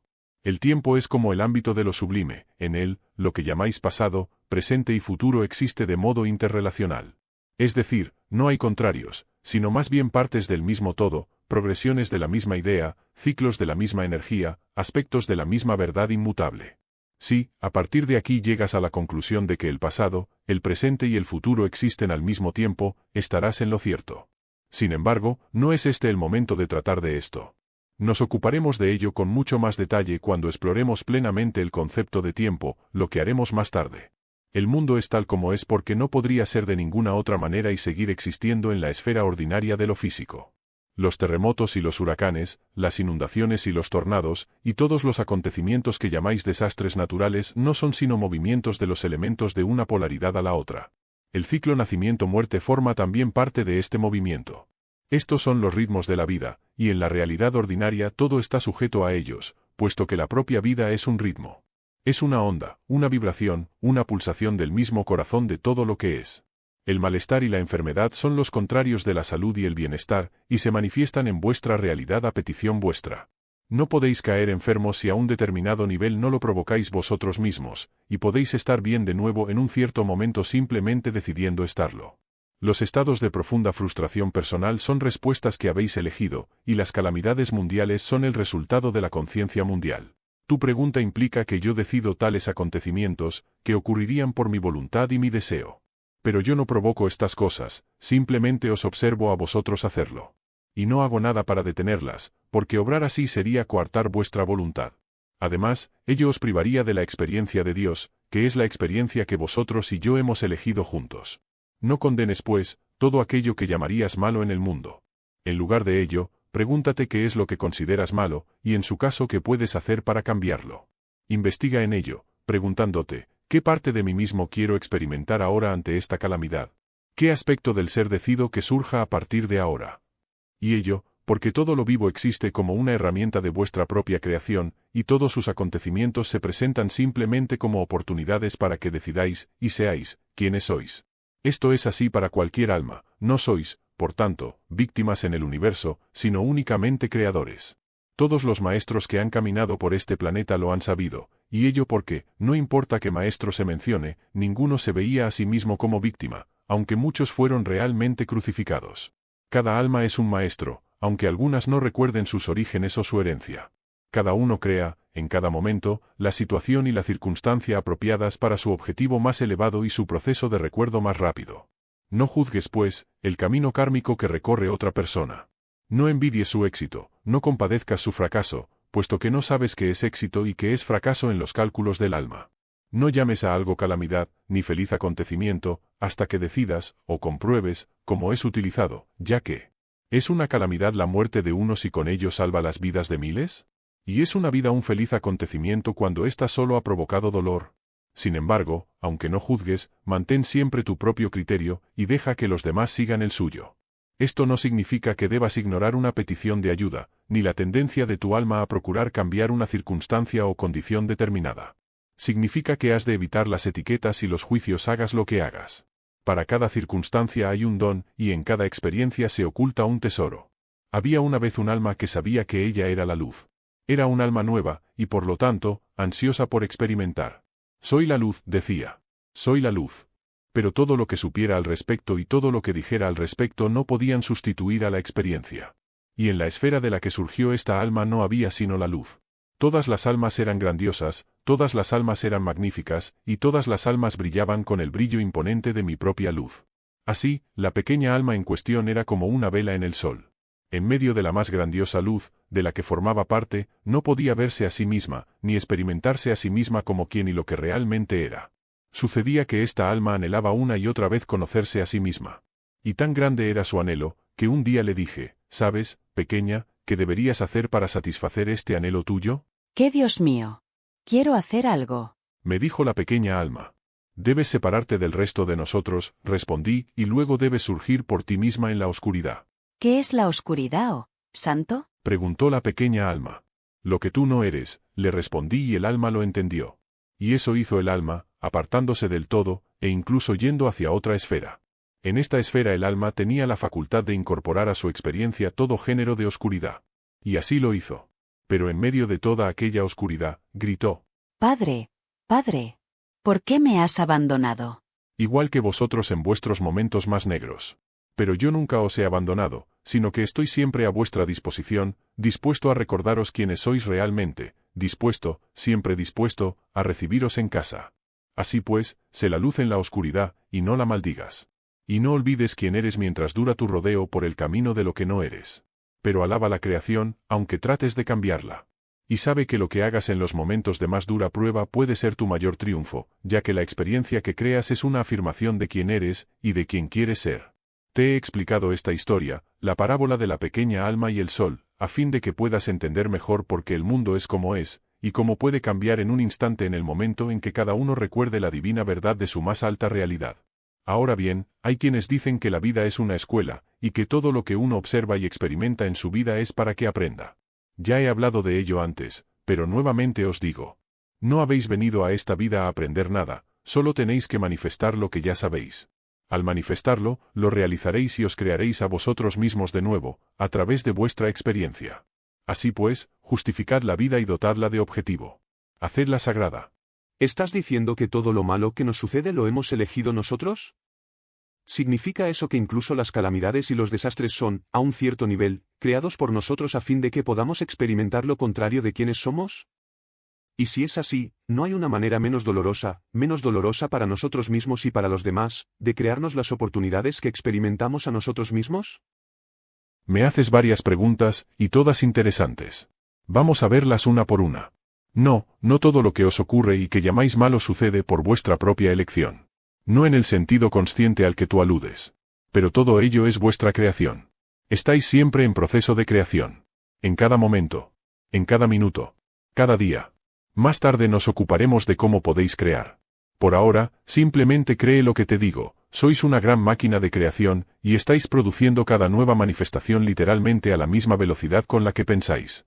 Eventos, sucesos, acontecimientos, condiciones, circunstancias, todo ello son creaciones de la conciencia. La conciencia individual es bastante poderosa. Puedes imaginar qué género de energía creadora se desata cada vez que dos o más se reúnen en mi nombre. ¿Y la conciencia colectiva? Esta es tan poderosa que puede crear acontecimientos y circunstancias de importancia mundial y consecuencias planetarias. No sería correcto decir, al menos no en el sentido que tú le das, que elegís dichas consecuencias. No las elegís más de lo que pueda elegirlo yo. Como yo, las observáis. Y decidís quiénes sois en función de ellas. Sin embargo, no hay víctimas en el mundo, ni malvados. Ni tampoco sois víctimas de las decisiones de los demás. En un determinado nivel, habéis creado todo aquello que decís que aborrecéis, y, al haberlo creado, lo habéis elegido. Se trata de un nivel avanzado de pensamiento, un nivel al que, antes o después, acceden todos los maestros, ya que solo cuando son capaces de aceptar la responsabilidad de todo pueden adquirir la capacidad de cambiar una parte. En la medida en que alberguéis la noción de que hay algo o alguien ajeno que os hace algo, a vosotros, perderéis la capacidad de actuar por vosotros mismos. Solo cuando digáis, yo hago esto, podréis hallar la fuerza necesaria para cambiarlo. Es mucho más fácil cambiar lo que hace uno mismo que cambiar lo que hace el otro. El primer paso a la hora de cambiar algo es saber y aceptar que habéis elegido que eso sea lo que es. Si no podéis aceptar esto a un nivel personal, aceptadlo mediante la interpretación de que nosotros somos uno. Tratad, pues, de crear un cambio no porque algo sea malo, sino porque ha dejado de constituir una adecuada afirmación de quiénes sois. Solo hay una razón para hacer algo, que eso sea una afirmación ante el universo de quiénes sois. Tomada en este sentido, la vida se convierte en autocreadora. Utilizáis la vida para crearos a vosotros mismos como siendo quienes sois, y quienes siempre habéis querido ser.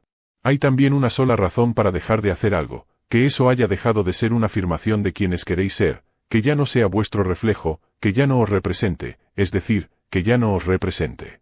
Si queréis ser adecuadamente representados, debéis procurar cambiar cualquier aspecto de vuestra vida que no encaje en el retrato de vosotros mismos que deseáis proyectar en la eternidad. En el más amplio sentido, todo lo malo que sucede es por vuestra elección. El error no está en elegirlo, sino en calificarlo de malo. Al calificarlo así, os calificáis de malos a vosotros mismos, ya que se trata de una creación vuestra. No podéis aceptar esta etiqueta, no tanto porque os calificáis de malos como porque negáis vuestras propias creaciones. Esta es la falta de honradez intelectual y espiritual que os permite aceptar un mundo cuyas condiciones son como son. Si aceptarais, e incluso percibierais, con un profundo sentimiento interior, vuestra responsabilidad personal respecto al mundo, este sería un lugar muy diferente. Esto, desde luego, sería así si todo el mundo se sintiera responsable. Que eso sea tan manifiestamente obvio es lo que lo hace tan absolutamente penoso, y tan patéticamente irónico. Las calamidades y desastres naturales del mundo, sus tornados y huracanes, sus volcanes e inundaciones, sus desórdenes físicos, no son específicamente una creación vuestra. Pero sí lo es el grado en que dichos sucesos afectan a vuestra vida. Ocurren acontecimientos en el universo que ni siquiera con un esfuerzo de imaginación se podría afirmar que son instigados o creados por uno. Dichos eventos los crea la conciencia combinada del hombre. Todo el mundo, co-creando conjuntamente, produce dichas experiencias. Lo que hace cada uno de vosotros, individualmente, es moverse a través de dichas experiencias, decidiendo qué significado tienen para él, si tienen alguno, decidiendo quiénes y qué sois en relación con ellas. Así, creáis colectiva e individualmente la vida y los momentos que experimentáis, para el propósito del alma de evolucionar. Me has preguntado si no hay una manera menos dolorosa de pasar por este proceso, y la respuesta es que sí, pero nada en tu experiencia externa habría cambiado.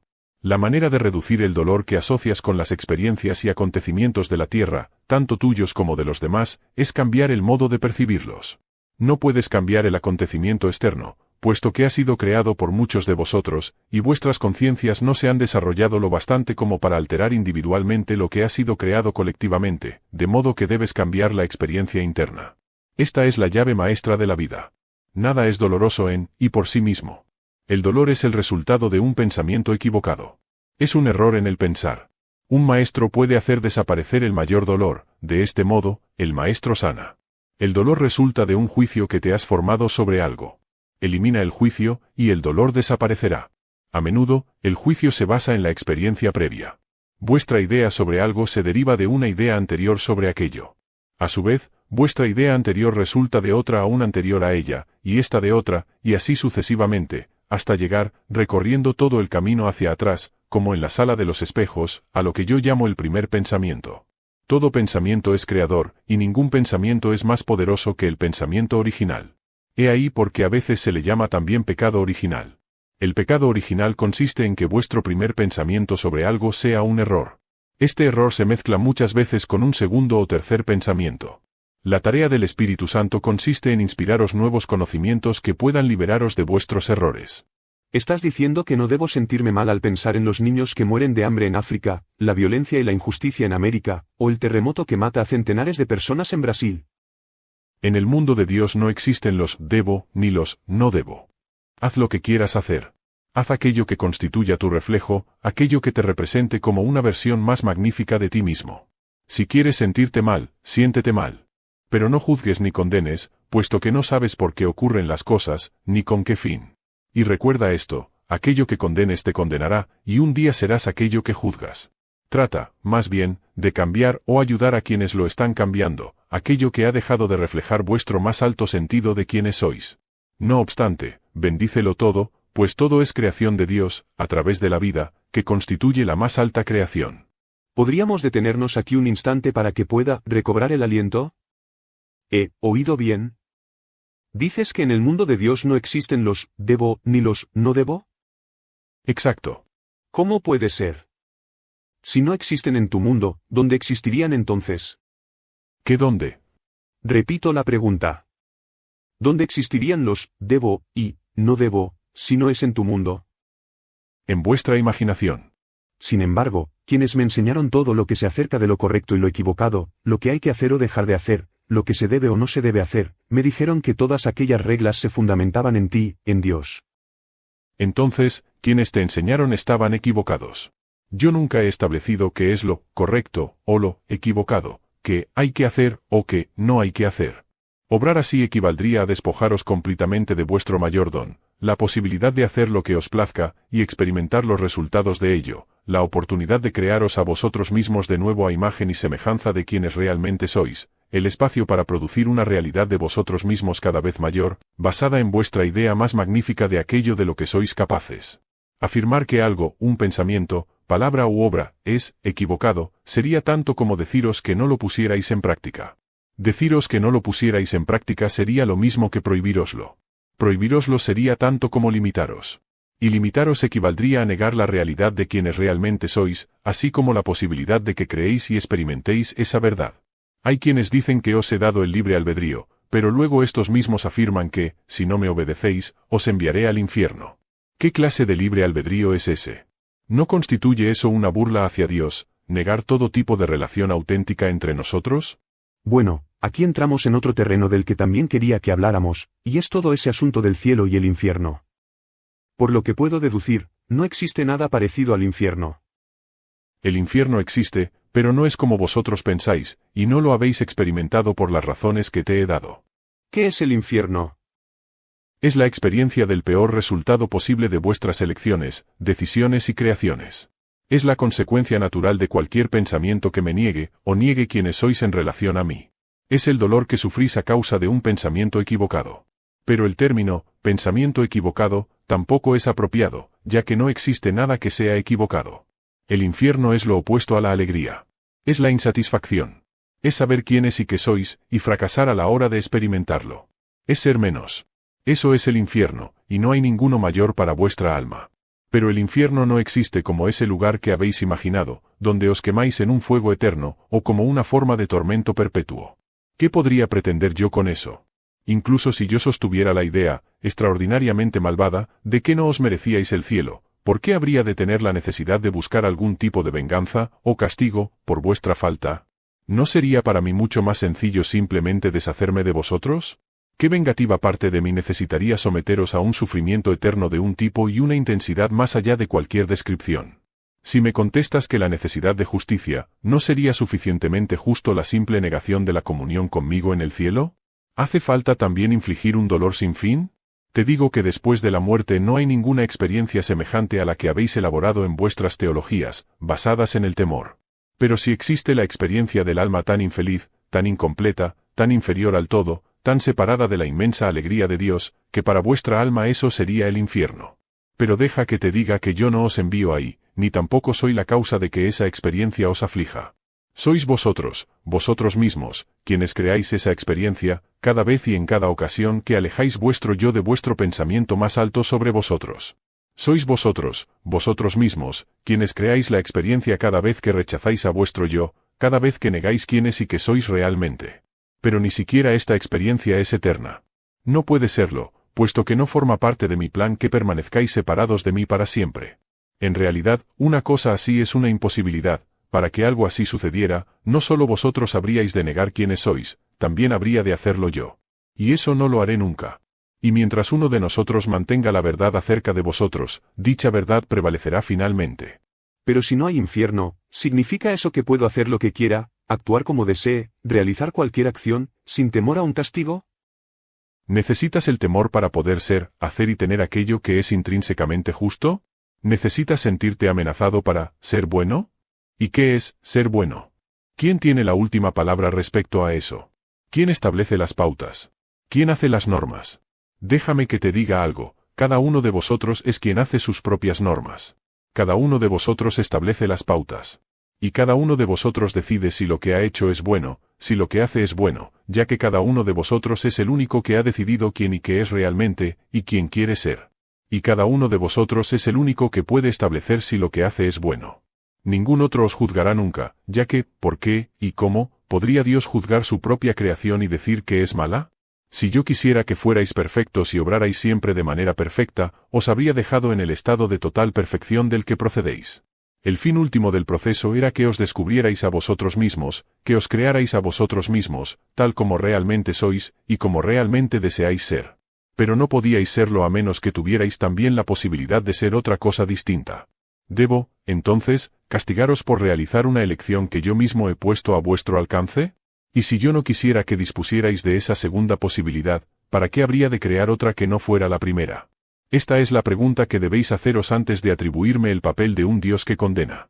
La respuesta directa a tu pregunta es que sí, puedes hacer lo que quieras sin temor al castigo. Sin embargo, puede resultarte útil ser consciente de las consecuencias. Las consecuencias son los resultados naturales.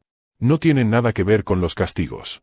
Son simplemente resultados, lo que resulta de la aplicación natural de las leyes naturales, lo que ocurre, de manera totalmente predecible, como consecuencia de lo que ha ocurrido. Toda la vida física funciona según las leyes naturales. Cuando recordéis estas leyes, y las apliquéis, lograréis dominar la vida a nivel físico. Lo que a vosotros os parece un castigo, o aquello a lo que llamaríais el mal, o la mala fortuna, no es sino una ley natural manifestándose por sí misma.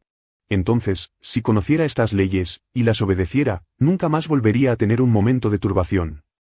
¿Es eso lo que me estás diciendo? Nunca te experimentarías a ti mismo en un estado de eso que llamas turbación. No considerarías ninguna situación de la vida como un problema. No afrontarías ninguna situación con inquietud. Pondrías fin a cualquier clase de preocupación, duda o temor. Vivirías tal como imagináis que vivían Adán y Eva, no como espíritus desencarnados en el reino de lo absoluto, sino como espíritus encarnados en el reino de lo relativo. Pero gozarías de toda la libertad, de toda la alegría, de toda la paz y de toda la sabiduría, el conocimiento y la fuerza del espíritu que eres. Serías un ser plenamente realizado. Este es el objetivo de vuestra alma. Este es su propósito, realizarse plenamente ella misma a través del cuerpo, llegar a ser la encarnación de todo lo que realmente es. Este es mi plan para vosotros. Este es mi ideal, lo que yo debo llegar a realizar por medio de vosotros. Es así convirtiendo el concepto en experiencia, como yo puedo conocerme a mí mismo experimentalmente. Las leyes del universo son leyes que yo he establecido. Son leyes perfectas, que crean una función perfecta de lo físico. ¿Has visto alguna vez algo más perfecto que un copo de nieve? Su complejidad, su dibujo, su simetría, su identidad consigo mismo y su originalidad respecto a todo lo demás, todo es un misterio. Os asombráis ante el milagro de esta imponente manifestación de la naturaleza.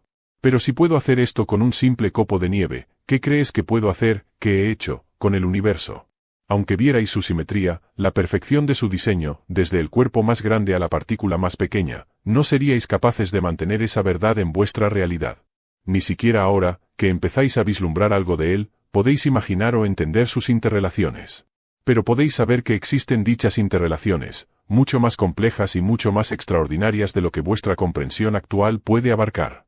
Vuestro Shakespeare lo expresó maravillosamente: hay más cosas en el cielo y en la tierra, Horacio, de las que ha soñado tu filosofía. ¿Cómo puedo, entonces, conocer esas leyes? ¿Cómo puedo aprenderlas? No se trata de aprender, sino de recordar. ¿Cómo puedo recordarlas? Empieza por quedarte en silencio. Silencia el mundo exterior, de modo que puedas ver el mundo interior. Esta visión interior es lo que buscas, pero no podrás acceder a ella mientras estés tan profundamente preocupado por tu realidad externa.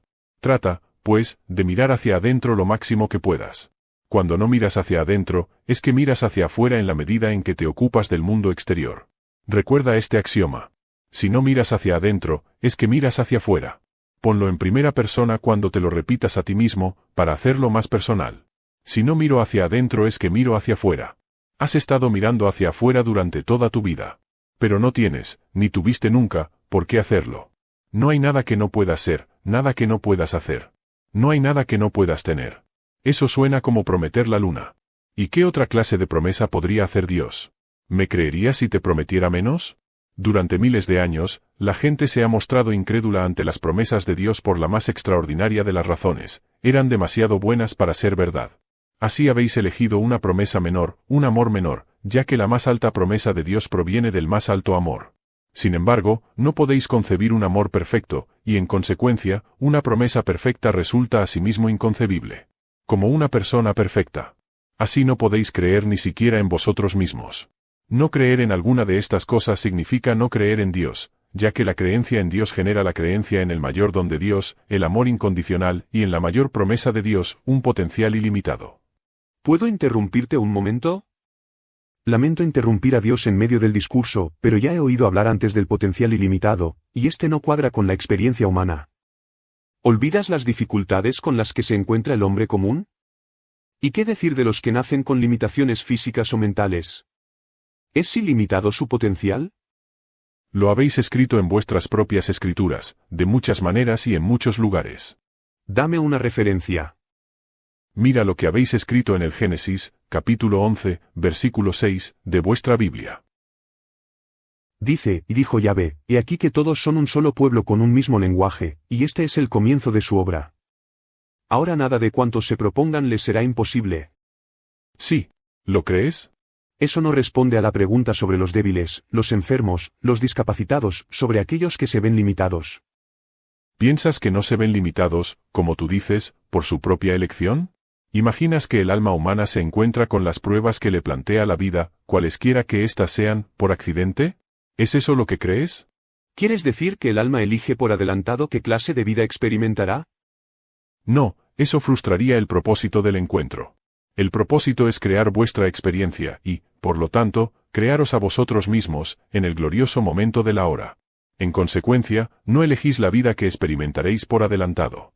Podéis, no obstante, seleccionar las personas, lugares y acontecimientos, las condiciones y circunstancias, los desafíos y obstáculos, las oportunidades y opciones, con las que crear vuestra experiencia.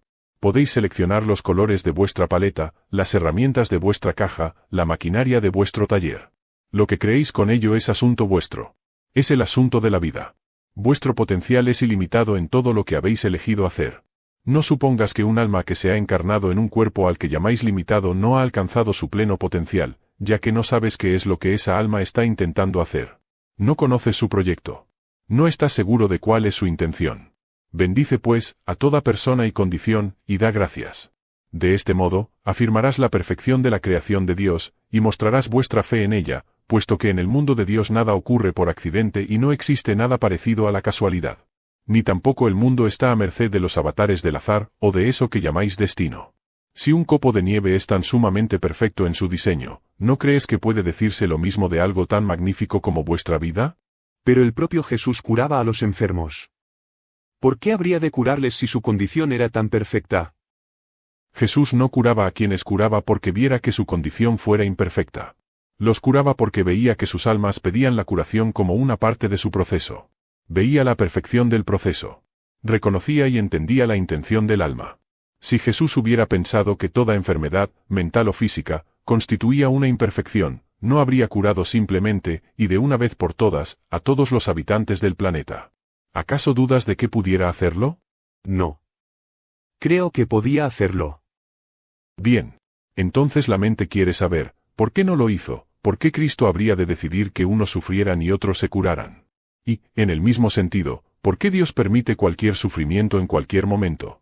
Esta pregunta ya se ha planteado antes, y la respuesta sigue siendo la misma. La perfección está en el proceso, y toda vida surge de una decisión. No resulta apropiado interferir en tal decisión, ni cuestionarla. Y resulta particularmente inapropiado condenarla. Lo que sí resulta apropiado es observarla, y hacer todo lo posible para ayudar a esa alma a buscar y realizar su más alta decisión. Estate atento, pues, a las decisiones de los demás, pero no seas crítico con ellas. Debes saber que sus decisiones son perfectas para ellos en ese momento, pero estarás dispuesto a ayudarles si llegara el momento en el que buscaran una decisión nueva y diferente, una decisión más alta. Entra en comunión con las almas de los demás, y su propósito, su intención, resultarán claros para ti. Esto es lo que hizo Jesús con aquellos a los que curó, y con todos aquellos con quienes compartió su vida. Jesús curó a todos los que acudieron a él o enviaron a otros para suplicarle en su nombre. No realizó las curaciones al azar. Hacerlo así habría significado violar una ley del universo sagrada. Deja que cada alma siga su camino. ¿Significa eso que no debemos ayudar a nadie si no nos lo pide? Supongo que no, pues en ese caso nunca podríamos ayudar a los niños que mueren de hambre en la India, a las masas torturadas de África, a los pobres o a los oprimidos de cualquier parte. El esfuerzo humanitario desaparecería, la caridad se prohibiría. ¿Hemos de esperar a que un individuo nos lo pida a gritos desesperado, o a que toda una nación nos suplique ayuda, para permitirnos hacer algo que es a todas luces correcto? Fíjate que la pregunta se contesta sola. Si algo es a todas luces correcto, hazlo. Pero recuerda ser extremadamente crítico respecto a lo que llamáis correcto o equivocado. Algo resulta correcto o equivocado solo porque decís que lo es. No es intrínsecamente correcto o equivocado. ¿No? La cualidad de correcto o equivocado no es una condición intrínseca, sino un juicio subjetivo, es un sistema personal de valores. Mediante vuestros juicios subjetivos os creáis a vosotros mismos, por medio de vuestros valores personales determináis y demostráis quiénes sois. El mundo existe exactamente tal como es a fin de que podáis formular dichos juicios. Si el mundo existiera en condiciones perfectas, vuestro proceso de autocreación terminaría. Habría concluido. La profesión de abogado se acabaría en cuanto ya no hubiera más litigios. La profesión de médico se acabaría en cuanto ya no hubiera enfermedad. La profesión de filósofo se acabaría en cuanto ya no hubiera preguntas. Y la profesión de Dios se acabaría en cuanto ya no hubiera problemas. Exactamente. Lo has expresado a la perfección. Nosotros, ambos, habríamos terminado de crear en cuanto ya no hubiera nada que crear. Nosotros, ambos, estamos interesados en que el juego siga. Por más que digamos que queremos resolver todos los problemas, no nos atrevemos a resolver todos los problemas, pues en ese caso no nos quedaría nada que hacer. Vuestra estructura industrial militar lo entiende muy bien. Y por eso se opone con todas sus fuerzas a cualquier intento de instaurar un gobierno de paz perpetua en cualquier parte. También vuestro estamento médico lo entiende. Y por eso se opone firmemente, tiene que hacerlo, por su propia supervivencia, a cualquier nuevo fármaco o cura milagrosos, por no hablar de la posibilidad de los propios milagros. Vuestra comunidad religiosa también lo tiene claro. Y por eso ataca constantemente cualquier definición de Dios que no incluya el temor, el juicio y el premio o el castigo, así como cualquier definición de uno mismo que no incluya su propia idea del camino hacia Dios. Si yo os digo que vosotros sois Dios, ¿dónde queda la religión? Si yo os digo que estáis curados, ¿dónde quedan la ciencia y la medicina? Si yo os digo que podéis vivir en paz, ¿dónde quedan los pacificadores? Si yo os digo que el mundo está reparado, ¿dónde queda el mundo? ¿Y qué sería de los fontaneros? El mundo se compone esencialmente de dos tipos de personas, quienes te dan lo que quieres y quienes reparan las cosas. En cierto sentido, incluso aquellos que simplemente te dan lo que quieres, los carniceros, los panaderos, los cereros, son también reparadores, puesto que desear algo a menudo equivale a necesitarlo. Y satisfacer esa necesidad constituye una reparación. ¿Estás diciendo que el mundo tendrá siempre problemas? ¿Estás diciendo que realmente quieres que sea así? Estoy diciendo que el mundo existe tal como es, igual que un copo de nieve existe tal como es, por voluntad de alguien. Vosotros lo habéis creado de ese modo, del mismo modo que habéis creado vuestra vida exactamente como es. Yo quiero lo que vosotros queráis. El día en que realmente queráis acabar con el hambre, dejará de haber hambre. Os he dado todos los recursos necesarios para hacerlo. Disponéis de todas las herramientas para llevar a cabo esa decisión. No lo habéis hecho. Y no porque no podáis, mañana mismo podría terminar el hambre en el mundo. Pero habéis decidido no hacerlo. Pretendéis que hay buenas razones por las que 40.000 personas deben morir diariamente de hambre. No las hay. Pero al mismo tiempo que decís que no podéis hacer nada para que dejen de morir de hambre 40.000 personas diarias, traéis al mundo a 50.000 personas cada día, a una nueva vida. Y a eso lo llamáis amor. Y a eso lo llamáis el plan de Dios. Se trata de un plan que carece absolutamente de toda lógica o razón, por no hablar de la compasión. En resumidas cuentas, te estoy demostrando que el mundo existe tal como es porque vosotros lo habéis decidido. Estáis destruyendo sistemáticamente vuestro propio medio ambiente, y luego consideráis los llamados desastres naturales como una evidencia de una broma cruel de Dios, o de la violencia de la naturaleza. Sois vosotros mismos quienes os habéis gastado esa broma, y sois vosotros los crueles. Nada en absoluto es más amable que la naturaleza. Y nada en absoluto ha sido más cruel con la naturaleza que el hombre. Pero eludís cualquier compromiso, negáis toda responsabilidad. No es culpa vuestra, decís, y en eso tenéis razón. No es una cuestión de culpa, sino de decisión. Podéis decidir poner fin a la destrucción de vuestras selvas mañana mismo. Podéis decidir que se detenga la reducción de la capa de ozono que cubre vuestro planeta. Podéis decidir suspender el continuo ataque a vuestro ingenioso ecosistema terrestre. Podéis tratar de formar de nuevo el copo de nieve, o al menos detener su inexorable fusión, pero ¿lo haréis? Del mismo modo, mañana mismo podéis poner fin a todas las guerras. Sencillamente, fácilmente. Lo único que hace falta, lo único que siempre ha hecho falta, es que os pongáis de acuerdo. Pero si vosotros no os podéis poner de acuerdo en algo tan sencillo como acabar con el asesinato del otro, ¿cómo pedís al cielo, agitando los puños, que ponga vuestra vida en orden? Yo no haré nada por vosotros que vosotros no hagáis por vosotros mismos. Esa es la ley y los profetas. El mundo es como es por causa vuestra y de las decisiones que habéis tomado, o dejado de tomar. No decidir también es decidir. La tierra es como es por causa vuestra, y de las decisiones que habéis tomado, o dejado de tomar. Vuestra propia vida es como es por causa vuestra, y de las decisiones que habéis tomado, o dejado de tomar. Pero yo no he decidido ser atropellado por un camión. Yo no he decidido ser atracado por un ladrón, o violado por un maníaco. La gente podría decir eso. Hay gente en el mundo que podría decir eso. Todos vosotros provocáis, originalmente, las condiciones que crean en el ladrón el deseo, o la necesidad percibida, de robar. Todos vosotros habéis creado la conciencia que hace posible la violación. Cuando veáis en vosotros mismos la causa del crimen empezaréis, por fin, a poner remedio a las condiciones de las que ha surgido. Alimentad a vuestros hambrientos. Restituid la dignidad a vuestros pobres. Dad una oportunidad a los menos afortunados. Poned fin a los prejuicios que mantienen a las masas amontonadas y enfurecidas, con pocas esperanzas de un mañana mejor. Desterrad los absurdos tabúes y restricciones que afectan a la energía sexual, o, mejor aún, ayudad a los demás a entender realmente ese prodigio y a canalizarlo correctamente. Haced esto y habréis avanzado un largo trecho hacia la desaparición definitiva del robo y la violación. En cuanto al llamado accidente, el camión que surge en una curva, el ladrillo que cae del cielo, aprended a saludar a cada uno de estos incidentes como una pequeña parte de un mosaico mayor. Habéis venido aquí para encontrar un plan individual encaminado a vuestra propia salvación. Pero salvación no significa salvaros de las trampas del diablo. No hay nada parecido al diablo, y el infierno no existe. De lo que os salváis es del olvido de la no realización. No podéis perder esta batalla. No podéis fracasar. Así, no se trata en absoluto de una batalla, sino simplemente de un proceso. Pero si no lo sabéis, lo veréis como una constante lucha. Podéis incluso creer en la lucha lo suficiente como para crear toda una religión en torno a ella. Esta religión enseñará que el fin de todo es la lucha. Pero se trata de una enseñanza falsa. No es a través de la lucha como se desarrolla el proceso. Y la victoria se consigue mediante la rendición. Los accidentes ocurren porque ocurren.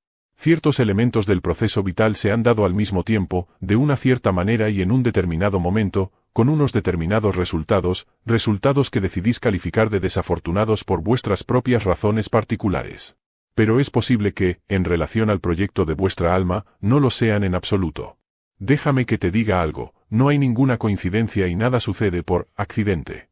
Cada acontecimiento y aventura es convocado a vosotros por vosotros mismos, con el fin de que podáis crear y experimentar quiénes sois realmente. Todos los auténticos maestros lo saben. He ahí porque los maestros místicos permanecen imperturbables frente a las peores experiencias de la vida, tal como vosotros las llamaríais. Los grandes profesores de vuestra religión cristiana lo entienden muy bien. Saben que a Jesús no le inquietaba la crucifixión, aunque la esperaba. Podía haberse marchado, pero no lo hizo. Podía haber detenido el proceso en cualquier momento. Tenía el poder para hacerlo. Pero no lo hizo. Permitió que le crucificaran con el fin de poder demostrar la salvación eterna del hombre. Mirad, dijo, lo que puedo hacer. Mirad qué es lo verdadero. Y sabed que todo esto, y más, también lo haréis vosotros. ¿No os he dicho que sois dioses? Sin embargo, no lo creéis. Entonces, si no podéis creer en vosotros mismos, creed en mí. Tal fue la compasión de Jesús, que buscó y creó la manera de causar en el mundo tan fuerte impacto que todos pudieran alcanzar el cielo, la autorrealización, si no de otro modo, por mediación de él, puesto que derrotó a la miseria y a la muerte. Igual que podéis hacer vosotros. La más magnífica enseñanza de Cristo no fue que tendréis vida eterna, sino que ya la tenéis, no fue que seréis hermanos en Dios, sino que ya lo sois, no fue que tendréis todo lo que pidáis, sino que ya lo tenéis.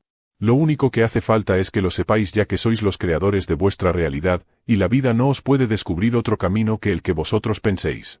Vosotros pensáis que es así. Este es el primer paso en la creación. Dios Padre es pensamiento. Vuestro pensamiento es el progenitor que da origen a todas las cosas. Esta es una de las leyes que hemos de recordar. Sí. ¿Puedes mencionarme otras?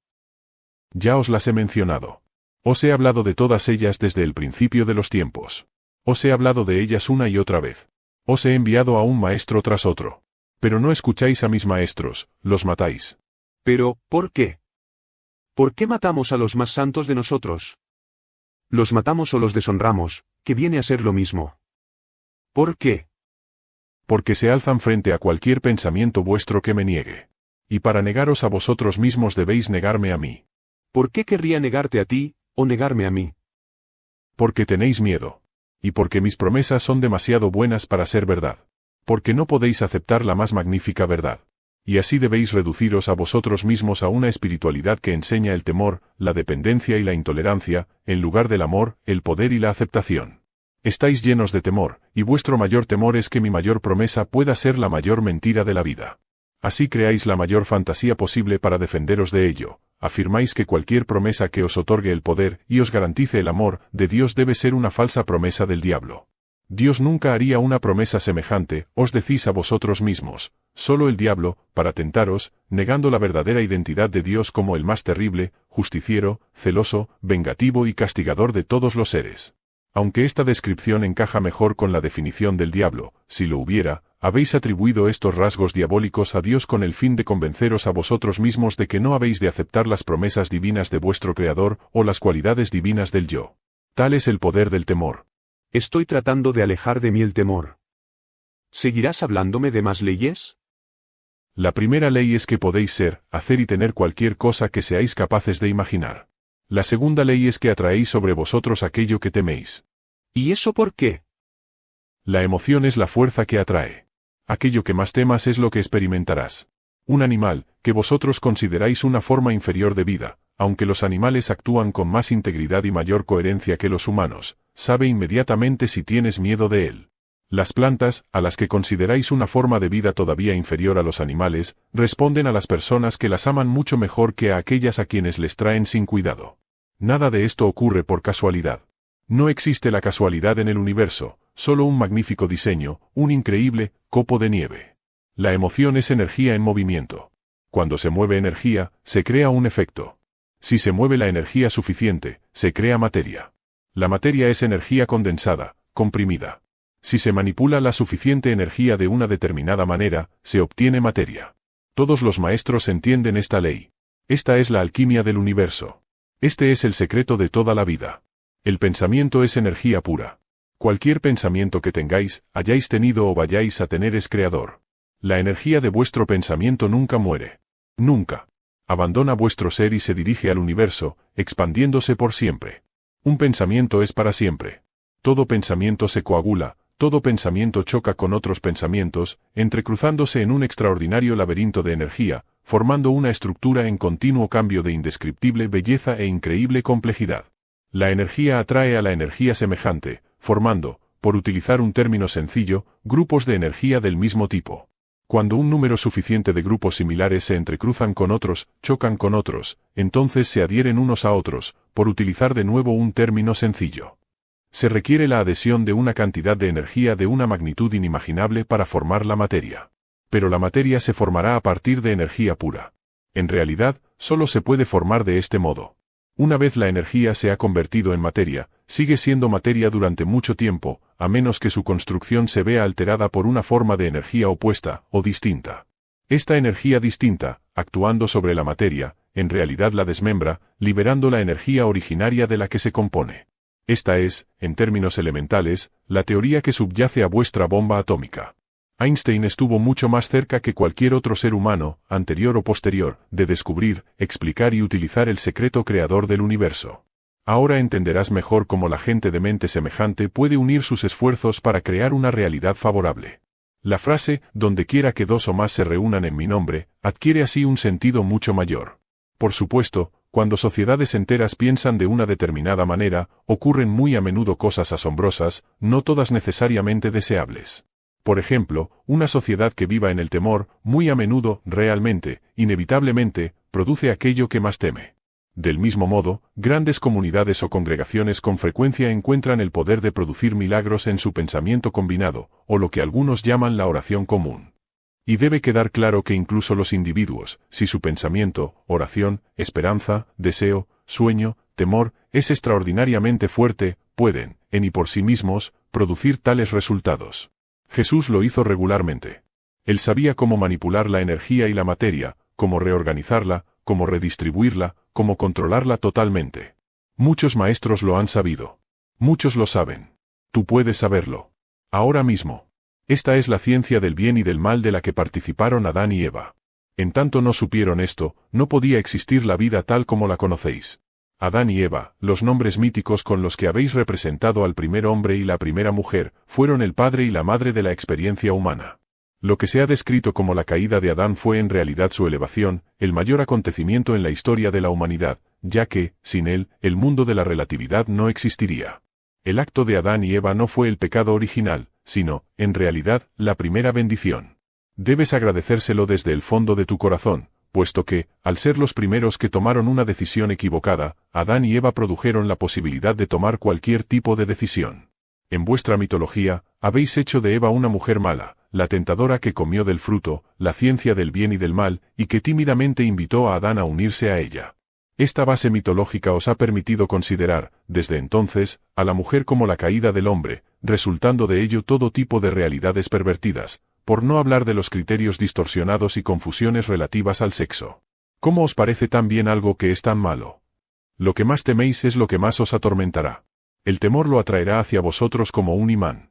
Todas vuestras escrituras sagradas, o cualquier tipo de creencia y tradición religiosa que habéis creado, contienen esta clara advertencia: no temáis. ¿Crees que es por casualidad? Las leyes son muy sencillas. 1. El pensamiento es creador. 2. El temor atrae a la energía semejante. 3. El amor es todo lo que hay. Me has cogido con la tercera.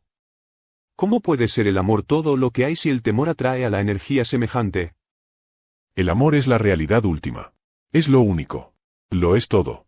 El sentimiento del amor es vuestra experiencia de Dios. Al nivel de la más alta verdad, el amor es todo lo que hay, todo lo que ha habido y todo lo que habrá. Cuando penetras en lo absoluto, penetras en el amor. La esfera de lo relativo fue creada con el fin de que yo pudiera experimentarme a mí mismo. Ya te lo he explicado. Pero eso no hace que la esfera de lo relativo sea real. Es una realidad creada que vosotros y yo hemos inventado y seguimos inventando, con el fin de poder conocernos experiencialmente. Sin embargo, la creación puede parecer muy real. Su objetivo es que parezca tan real que admitamos que verdaderamente existe.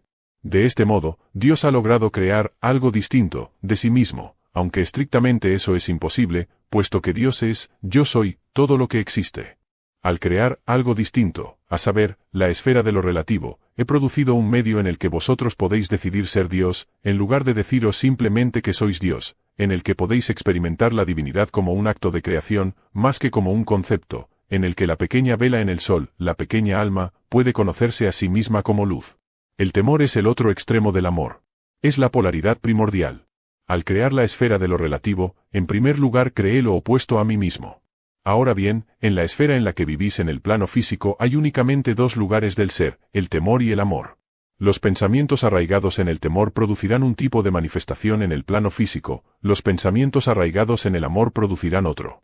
Los maestros que han pasado por el planeta son aquellos que han descubierto el secreto del mundo relativo, negándose a reconocer su realidad. En resumen, los maestros son aquellos que han elegido solo el amor. En cualquier caso. En cualquier momento. En cualquier circunstancia. Aunque fueran asesinados, amaban a sus asesinos. Aunque fueran perseguidos, amaban a sus opresores. A vosotros esto os resulta muy difícil de entender, y mucho más de imitar. No obstante, eso es lo que han hecho siempre todos los maestros. No importa de qué filosofía, ni de qué tradición, ni de qué religión, es lo que han hecho todos los maestros. Este ejemplo y esta lección se os han manifestado de manera muy clara. Una y otra vez, siempre se os han mostrado. En todo tiempo y en cualquier lugar. Durante todas vuestras vidas y en cada momento.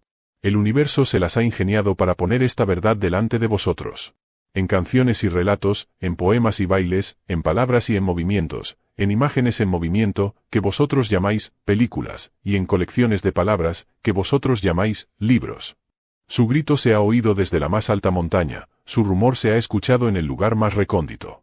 El eco de esta verdad ha atravesado los pasillos de toda experiencia humana, el amor es la respuesta. Pero no la habéis escuchado. Ahora acudes a este libro, preguntándole a Dios de nuevo lo que Dios os ha dicho incontables veces de incontables formas. Pero os lo diré otra vez, aquí, en el contexto de este libro. ¿Me escucharéis ahora? ¿Realmente me vais a oír? ¿Qué crees que te ha acercado a este material? ¿Cómo es que se halla en tus manos? ¿Acaso piensas que no sé lo que hago? En el universo no existen las casualidades. He oído el grito de tu corazón. He visto la búsqueda de tu alma. Sé cuán profundamente has deseado la verdad. En tu sufrimiento, como en tu alegría, has clamado por ella. Me has suplicado interminablemente. Muéstramela. Explícamela. Revélamela. Y eso estoy haciendo ahora en términos tan claros que no puedas dejar de entenderme. En un lenguaje tan sencillo que no puedas confundirte. En un vocabulario tan común que no puedas perderte en la verborrea. Sigamos, pues, adelante. Pregúntame cualquier cosa. Cualquier cosa. Me las ingeniaré para conducirte a la respuesta.